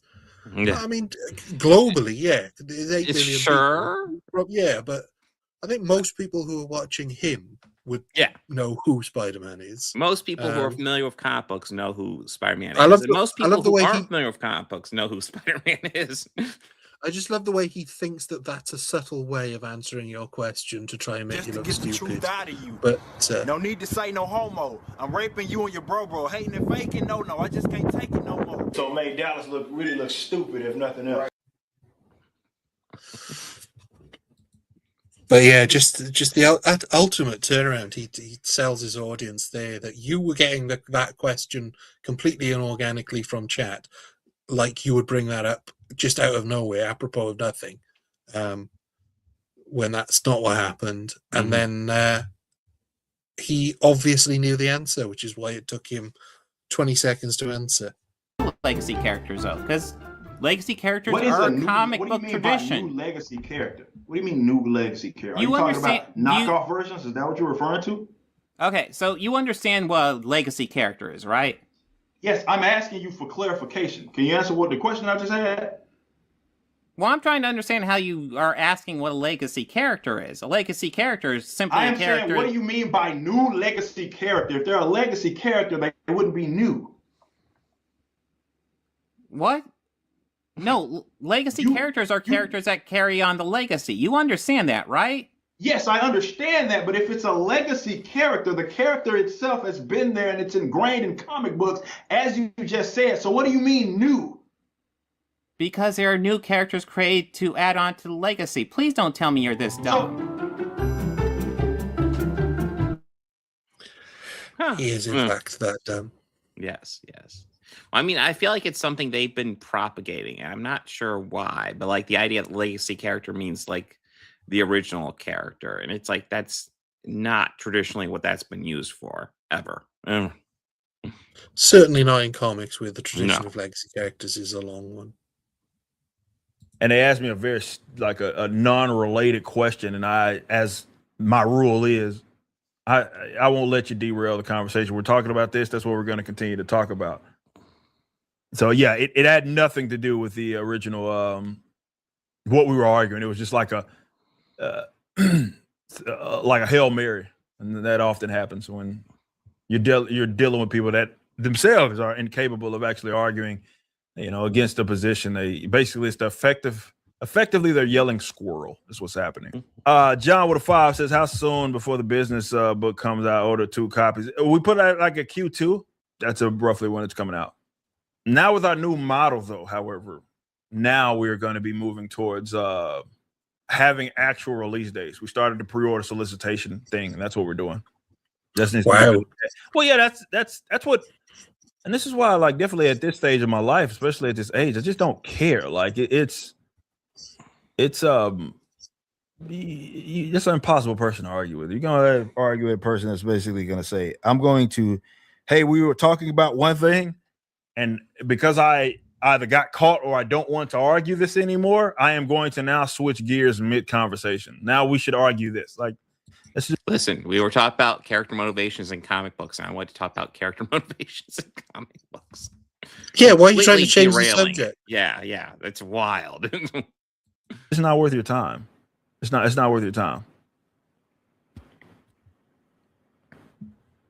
Not worth your time. So yeah, man. I mean, people got their positions. Let them have it. And if you are one of those that's still in the trenches arguing with people, that's fine. Me, I just don't care.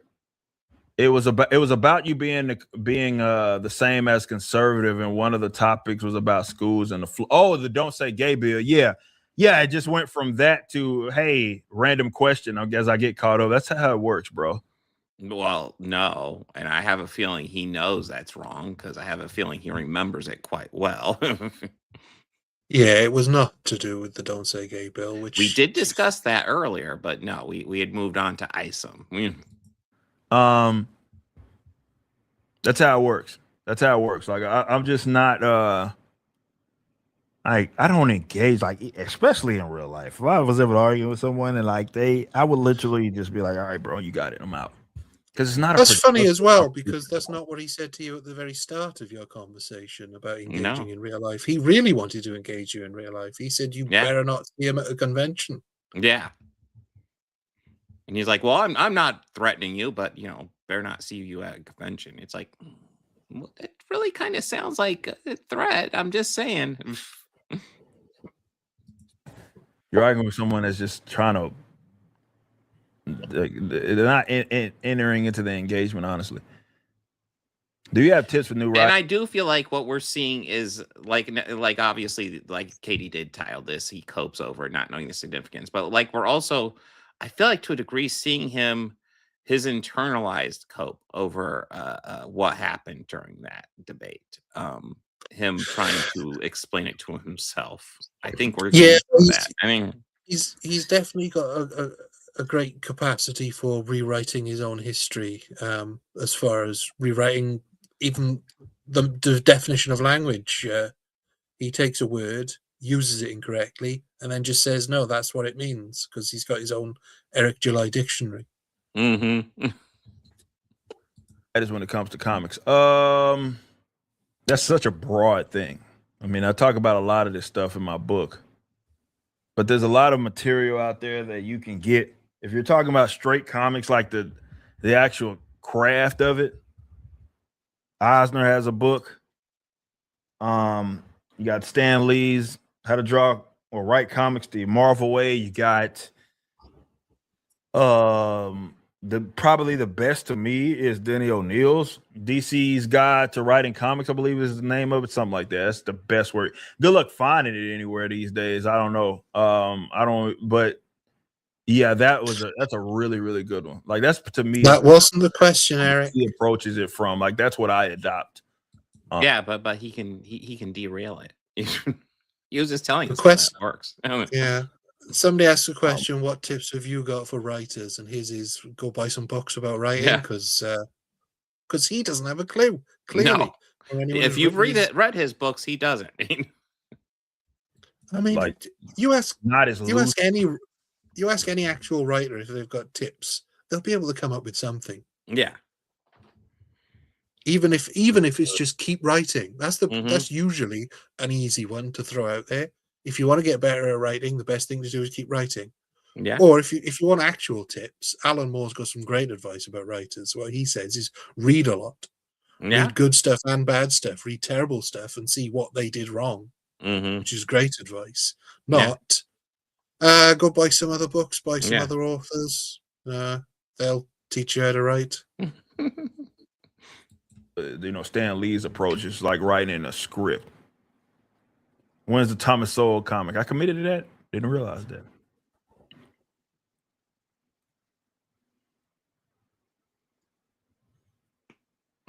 Reboot. I am starting to realize the whole arguing in the trenches is just one big psyop where everyone is getting fooled. Well, it's just not. You got to understand what you're engaging in, right? I can totally understand why some people believe that maybe there's a chance that some third party that's viewing an argument online is going to get something from this aside from just pure entertainment, but may change their mind. But most of it's not actually conducive to actually having a legitimate, substantive conversation. Just not worth it. As far as now, I ain't talking about Peter Darker. It's a female one, I think from the UK or something like that. So now we have this other, this whole web of spider nonsense.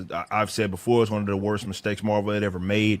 One of the worst mistakes Marvel has ever made was creating the Spider-Verse concept and then making a worldwide animated phenomenon that, like, how can he possibly believe the shit he's saying, dude? No Way Home and Spider-Verse, billion-dollar movies, exist because of Spider-Verse, what he calls nonsense. That's a mistake. Now you have a million Spider-Folk, which doesn't even make sense when you consider Peter's origin or anything. It doesn't even make any sense when you consider Peter's origin.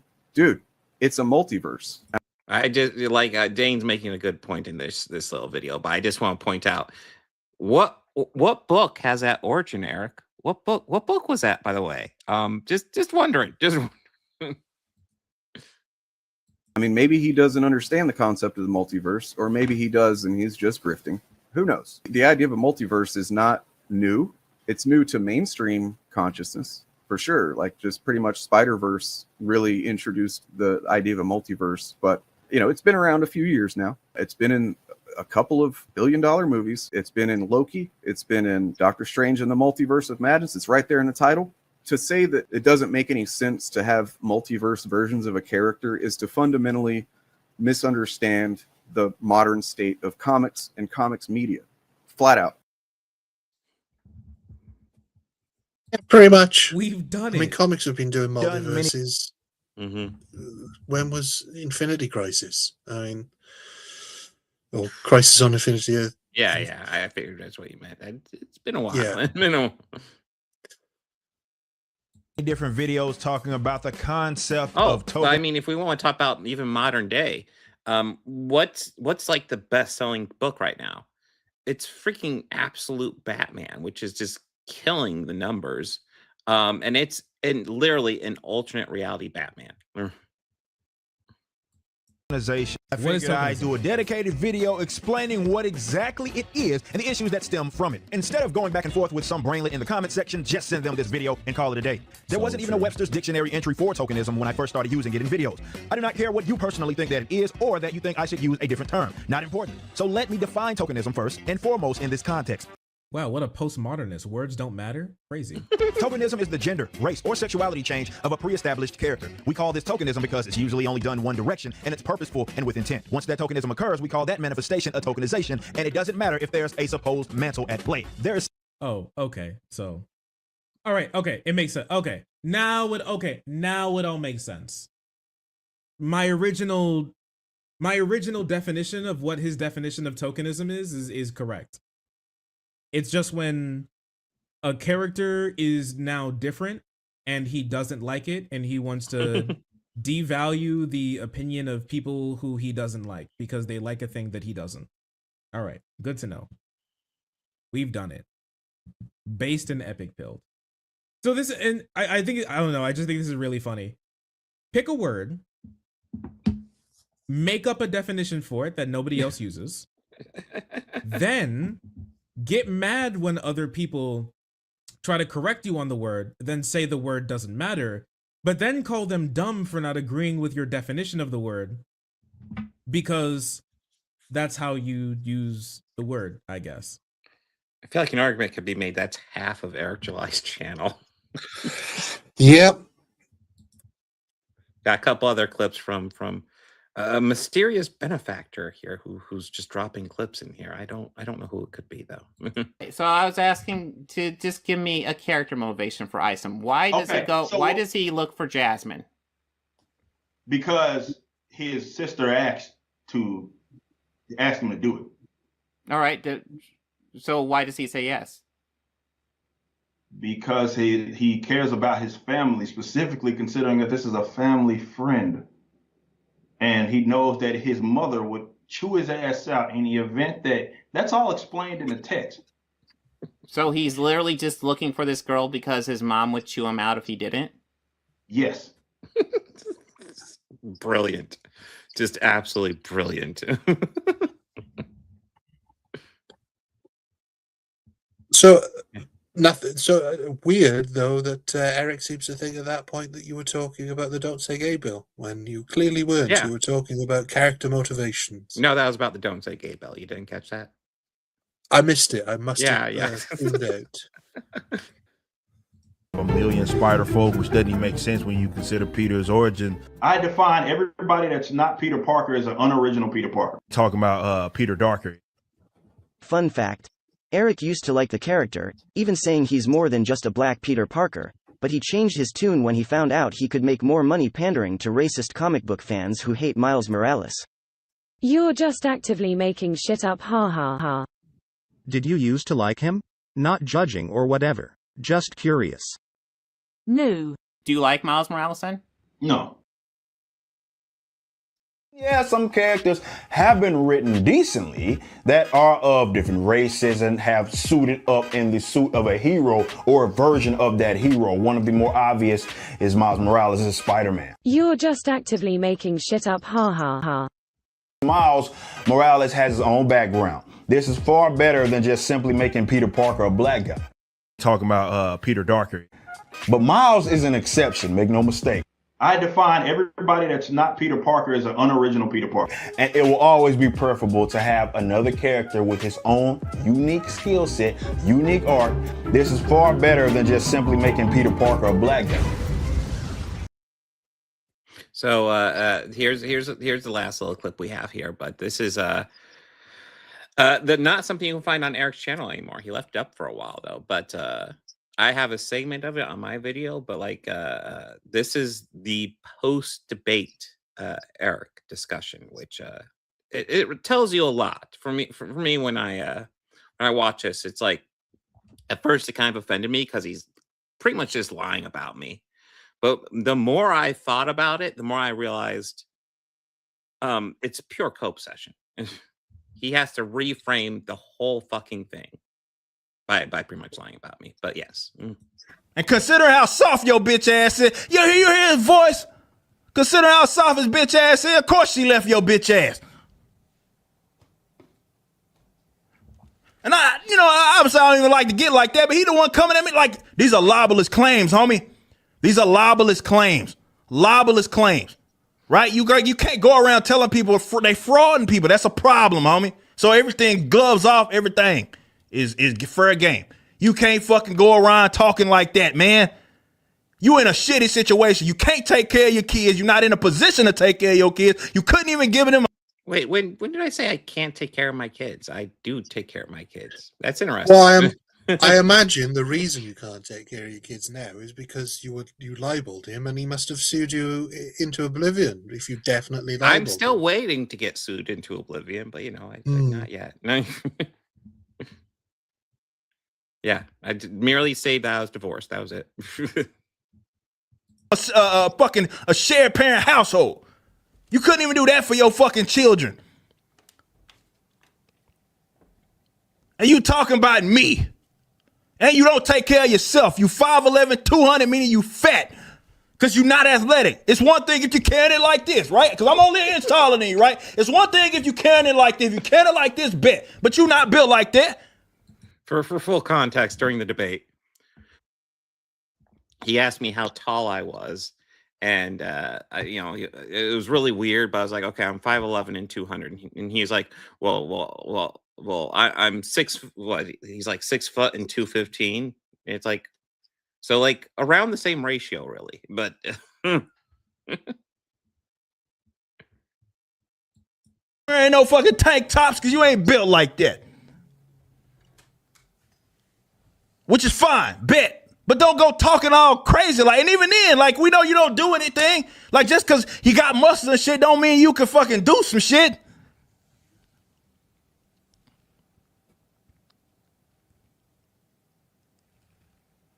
See, what you talking about? What are you fucking talking about? What the fuck are you talking about? What? And I'm bulking, son. Like I ain't even hit peak performance yet. I ain't even hit peak performance. I'm not gonna lie, it's really nice people laugh at that now. I didn't mean to take it down. I just meant to pause it. But I haven't even hit peak performance. I'm just getting started. What are you talking about? What boy? What the boys talking about? Hold up. What the boys talking about? What them boys talking about? What y'all talking about? As Ed from Pop Counterculture framed, this is what winning looks like.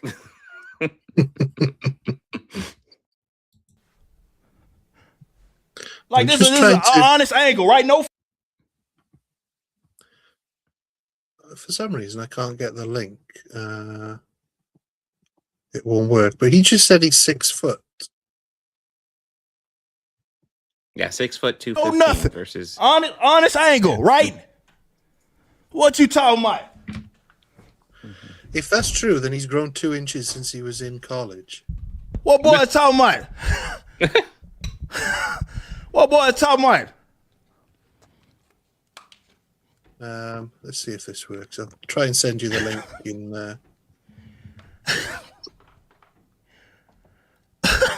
Why is this not working? This is bizarre. Whole fucking stream. You got this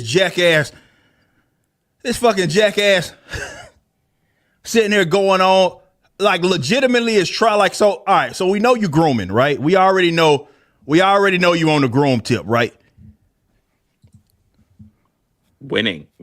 Not on the groom tip, like legitimately out there arguing on a position of teaching trans shit to 2nd graders, bro. Motherfuckers on some weird shit. So you might be not really teaching it, but acknowledging it. Like it exists. People exist. I don't know. I guess teaching children facts is bad. Yeah, well, here's a fact for you. I just Googled how tall is Eric July, and I actually got a reference from his days on his university track team, and it says he's 5'10". Oh my god. That was That's when he interesting. Yeah, that was when he was in college. So I guess that would listen. It doesn't actually mean anything, but it would be funny if like I told him I'm 5'11" and 200, and he's actually 5'10" and 215. Oh, that's not as great a look. I actually haven't heard. Oh yes, I remember this. Eric July's take on Israel. I don't know if anybody's remembered this. This is a thoughtful, well thought out take.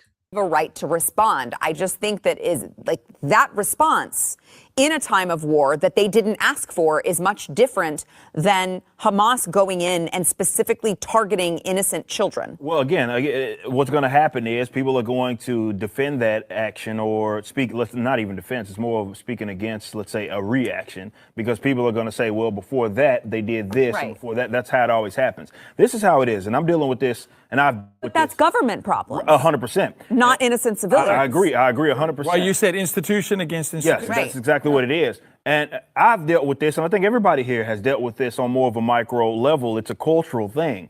And any event that someone feels, and people that like follow me know where I'm going with this, I'm not going to bore anybody with the details because I have my own experiences here.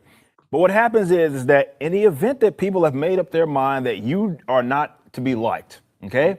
Mm-hmm. Whether it be a person, individual person, type of person, no matter what. Anything that you do is unjustified. Anything that someone else does to you is to be justified. And like to your point, you worded it perfectly where you say, hey, you're just supposed to take it on the chin. That's the expectation it is that they have for people that they despise. Now, why they despise them, whatever. Is it because they were told? There's hate in their heart. Is it hatred in their heart? Yeah, it could be various, whatever they've made up their mind that anything that you do is wrong. Yeah. Any reaction that you have is unjustified. But anything that you have, anything that someone else does to you, you had it coming. It was your fault.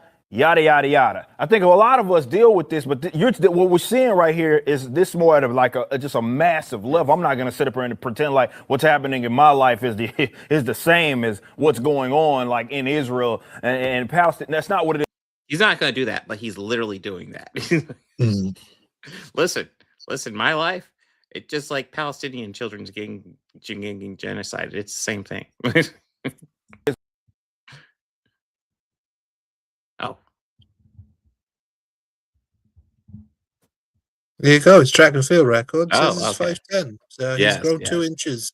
He's grown 2 inches since he was 22, which Yeah, is dude. quite Listen, something. man, I stopped growing when, like, men stop growing later in life. I stopped growing probably like 18, 19. So, like, the fact that he grew 2 more inches after that is fucking impressive, man. Well done, Yeah. man. Well, that's not sus at all. That is honest angle. Honest angle. But yes. Trying to think. Is there anything else you wanted to cover, Ryan? I don't think so. No, I think we've pretty much covered everything. Yeah. But yeah, I was just shocked to see that he literally did a video, like part of his stream dedicated to pretty much why he stopped doing debates. It seems like, and the more evidence I see, the more it's like, yeah, it was definitely me, wasn't it? Like, and I don't like. I'm not a person who likes to brag, but it's like, I think I did that. I mean, you're in his brain. You're in his brain like that Yes. word was in RFK's brain. It's crazy. It's Mm-hmm. because to bring up that particular incident as well, because he must have known that he got so much shit from that. Mm-hmm. And it's kind of refreshing to look at a couple years later, because like at the time, like Eric is obviously massively more popular than I am, or at least he was. I actually don't know what his numbers look like now, but at that time he was way more popular, and I got so much shit from his fans, so much. It was like a torrent of shit, and it was just like, God damn, what have I done? But then looking, like, kind of seeing out how things have gone over time, yeah, I can see why more of them don't debate me anymore, which is Well, I think what's really interesting as well from that debate is, for all the money he's made from his comics empire rivaling DC and Marvel, he's clearly still not happy. Yeah. Well, let's face it, his comics empire, I don't think is going quite as huge as he hoped it would. And the fact is, like, of the books I've read, God damn, I've read 4 of them. Yairo was definitely the best one, and it was still ass. It was. Yeah, well, he still claims, I can't remember if it was in this video or another video where he's melting down, but he still claims that his company's got a £4 million revenue. Sure. Which, it's amazing, it's always been 4 million. It's never gone above or below that. They've made 4 million every year in revenue.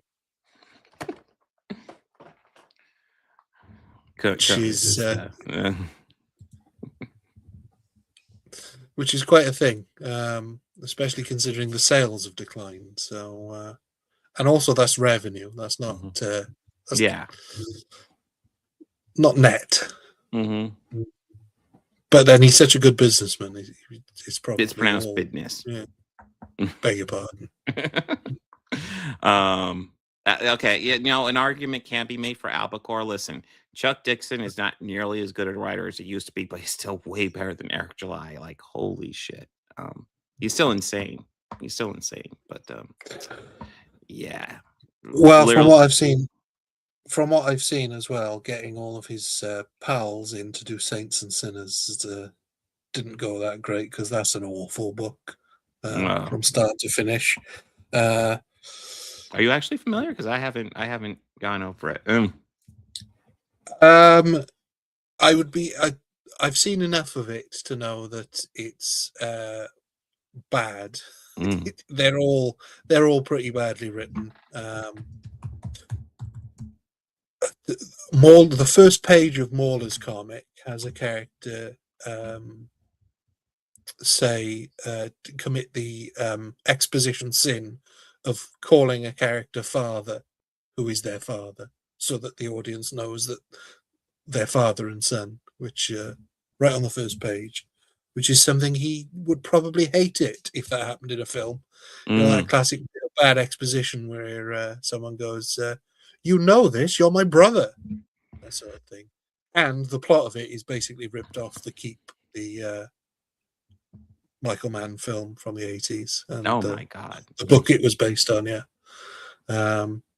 Everything else is just it's pretty bland. But it will be interesting if he ever does manage to keep the Rippaverse going, to see how these stories are folded in, because they remember, he doesn't like multiverses, he doesn't like retcon, so this is all part of the continuity now. So all of these stories have to be folded in to the Rippaverse somehow. True.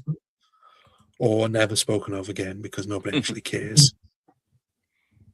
Well, I mean, plenty of companies do that one too. Oh yeah, I remember the Great War of Separation, the big event comic book that sold terribly, and that's bad when your big event doesn't sell. That's bad.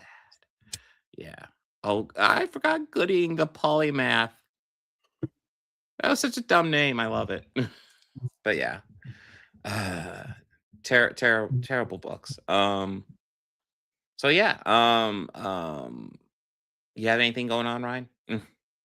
Not too much, just business as usual at my channel for the moment.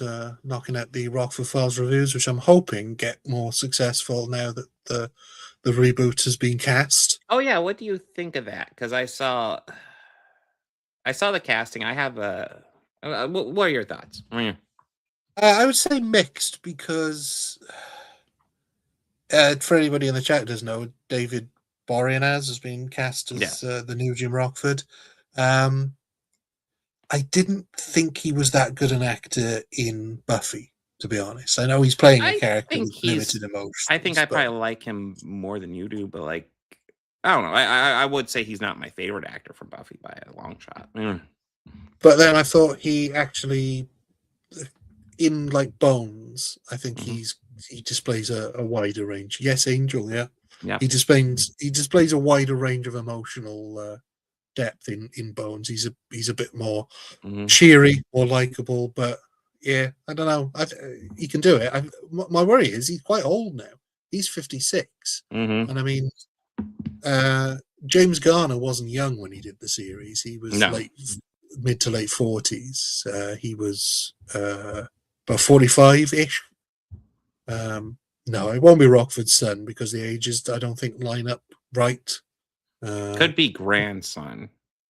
Would that Could be right? be. Yeah. I don't think those ages line up quite right. Yeah, I don't know if any of the ages quite line up right. Yeah, no, I think it's just going to be a straight reboot.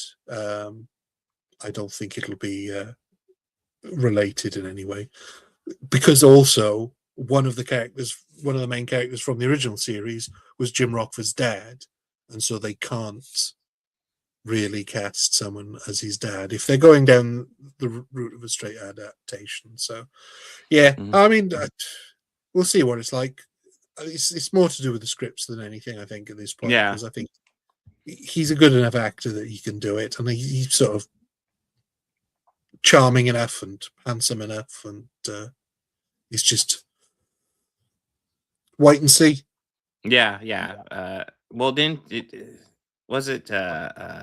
get the blessing of James Gardner's daughter? Daughter. Okay, yeah. Daughter Gigi, who is very protective over her father's legacy. So I mean that's good. That's good. But I did see one comment about it, is that they hope that they don't modernize the show, and I'm thinking, what you mean is hope they don't make it woke, but then the original series was about all sorts of political issues. I mean, it was kind of a series designed around James Gardner's political, talking points. Pretty much. I mean, he was executive producer. He was responsible for the hiring of other producers. I've just done a review. I've just written a review, which will go up soon, which is the first episode of the show written and directed by two women. So it was always a progressive show. So yeah, this weird thing about modernizing it doesn't hold water when there's one episode where Isaac Hayes and Lou Gossett Jr. Sort of get their own side episode, and they literally beat up Nazis in it. So if you want something less on the nose, well, I know what I'm watching tonight. Shit. So yeah, I mean, it's amazing that anybody could think that the show was sort of politically neutral, and it definitely wasn't. But yeah, it'll be interesting to see. Like, my point is, it's not going to erase the original show. It might bring more attention to the original show, whether it's good or bad. And if it's bad, it'll get cancelled and it'll be a footnote, just like the Kojak reboot they did in the 90s or early 2000s. There's been lots of them though. Yeah, Perry Mason. Sorry, not Perry Mason. No, they did do Perry Mason, but that was more recent. But also Ironside. They did a remake of that with Blair Underwood. They did the Dragnet reboot with Ed O'Neill, which I actually quite enjoyed, but wasn't successful. So yeah, it'll either be a footnote or it'll be a success, but it's not going to take away from the original. Are we talking about the original Red Power Ranger? Because that one surprised Yeah. me. He's had legal problems and he's had. I think a lot of that cast had a lot of issues. A lot of the original cast, weren't looked after particularly well by the Machine. No. But yeah, let's see. Star Trek stream this Saturday. The topic will be Star Trek versus ice, and it's because it's been really cold outside. It's not political. Star Trek never goes political, guys. So we're not going to be talking politics just because it's cold outside. Okay, trust me, because Star Trek's not political. But yeah, It's going to be on Saturday. It's going to be entirely focused on the J.J. Abrams Star Trek film, which has Leonard Nimoy as Spock on an ice planet. So that's all it's going to be about, isn't it? Yeah, absolutely. Yeah, it's an Andorian stream. Yeah, ice planet. Come on. But we'll be doing Star Trek versus ice, and then Thursday we got the podcast. I don't know when I'm going to do my next comic book stream. My schedule's tight right now, but I will try to squeeze something in at some point. But yes, that's what's coming up on my channel. I'm sure Dane will have stuff coming up, but he usually streams on Fridays and Sundays. Fabcast. Everybody enjoys a Fabcast. They'll be fapping right there in front of you, so you can enjoy it. Subscribe to Eric's Debunks, Eric's Reloaded, the Modern Audience. Oh, Dane's taking a little bit of a break. He is having technical issues, but yeah, Star Trek is a political masterpiece. By the way, not that long ago, I watched the original series episode that was pro-contraception, which was like, okay. Wow. Not even being veiled about it. But yes, plenty of did I say Thursday? Tuesday should be the podcast. I'll double check my work schedule, but it should be Tuesday. Yes, and then Dane's got his modern audience music he's working on. Make sure to check that out. Yeah, Mark of Gideon, you know it. One of the things, I'm not going to keep you too long. One of the things I thought was interesting was I haven't watched it, the Chris Pratt movie Mercy that got absolutely destroyed by critics.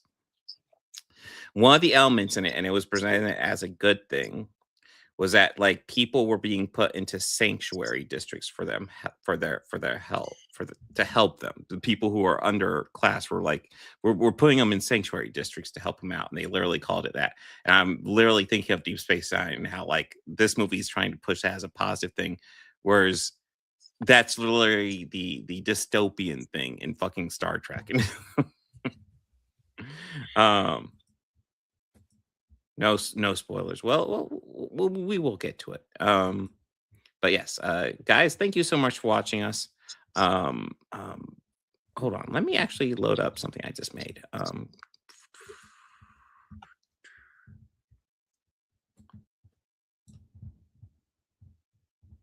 Because Starfleet Academy has been really, really just unbelievably woke, and it's let's face it, it's been gay. And I think it's important to look at Star Trek's past and how it's never been gay before. So,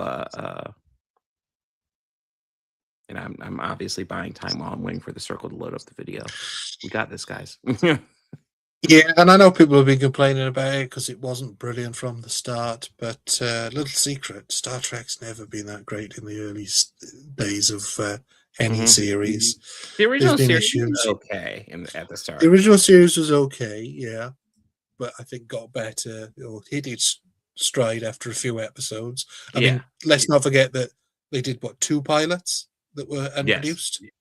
Sorry, not unproduced, and honestly, both didn't go anywhere, in my opinion. But yeah, so they 3 times they tried to start that show, and then the first 2 series of Next Generation is season 2. I think it's a bad rap. It's not great, but it's got really great episodes in it. Season 1 is shit. And the Next Generation has also got the worst episode of Star Trek that can possibly be produced. Yeah. And I don't even need to say it, do I, Bob? It's we all know which one it is. It's the racist one. God damn, where is the video? This thing's killing me.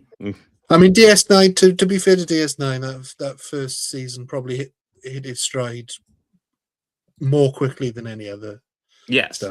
I mean, Deep Space Nine. I think an argument can be made. Deep Space Nine has one of the best season 1 episodes ever with Duet. That episode is fucking insanely good. But they were also recycling unused TNG scripts at that time. Yeah, there was that going on too. And, Voyager again. Not they got better at the starts as they went along.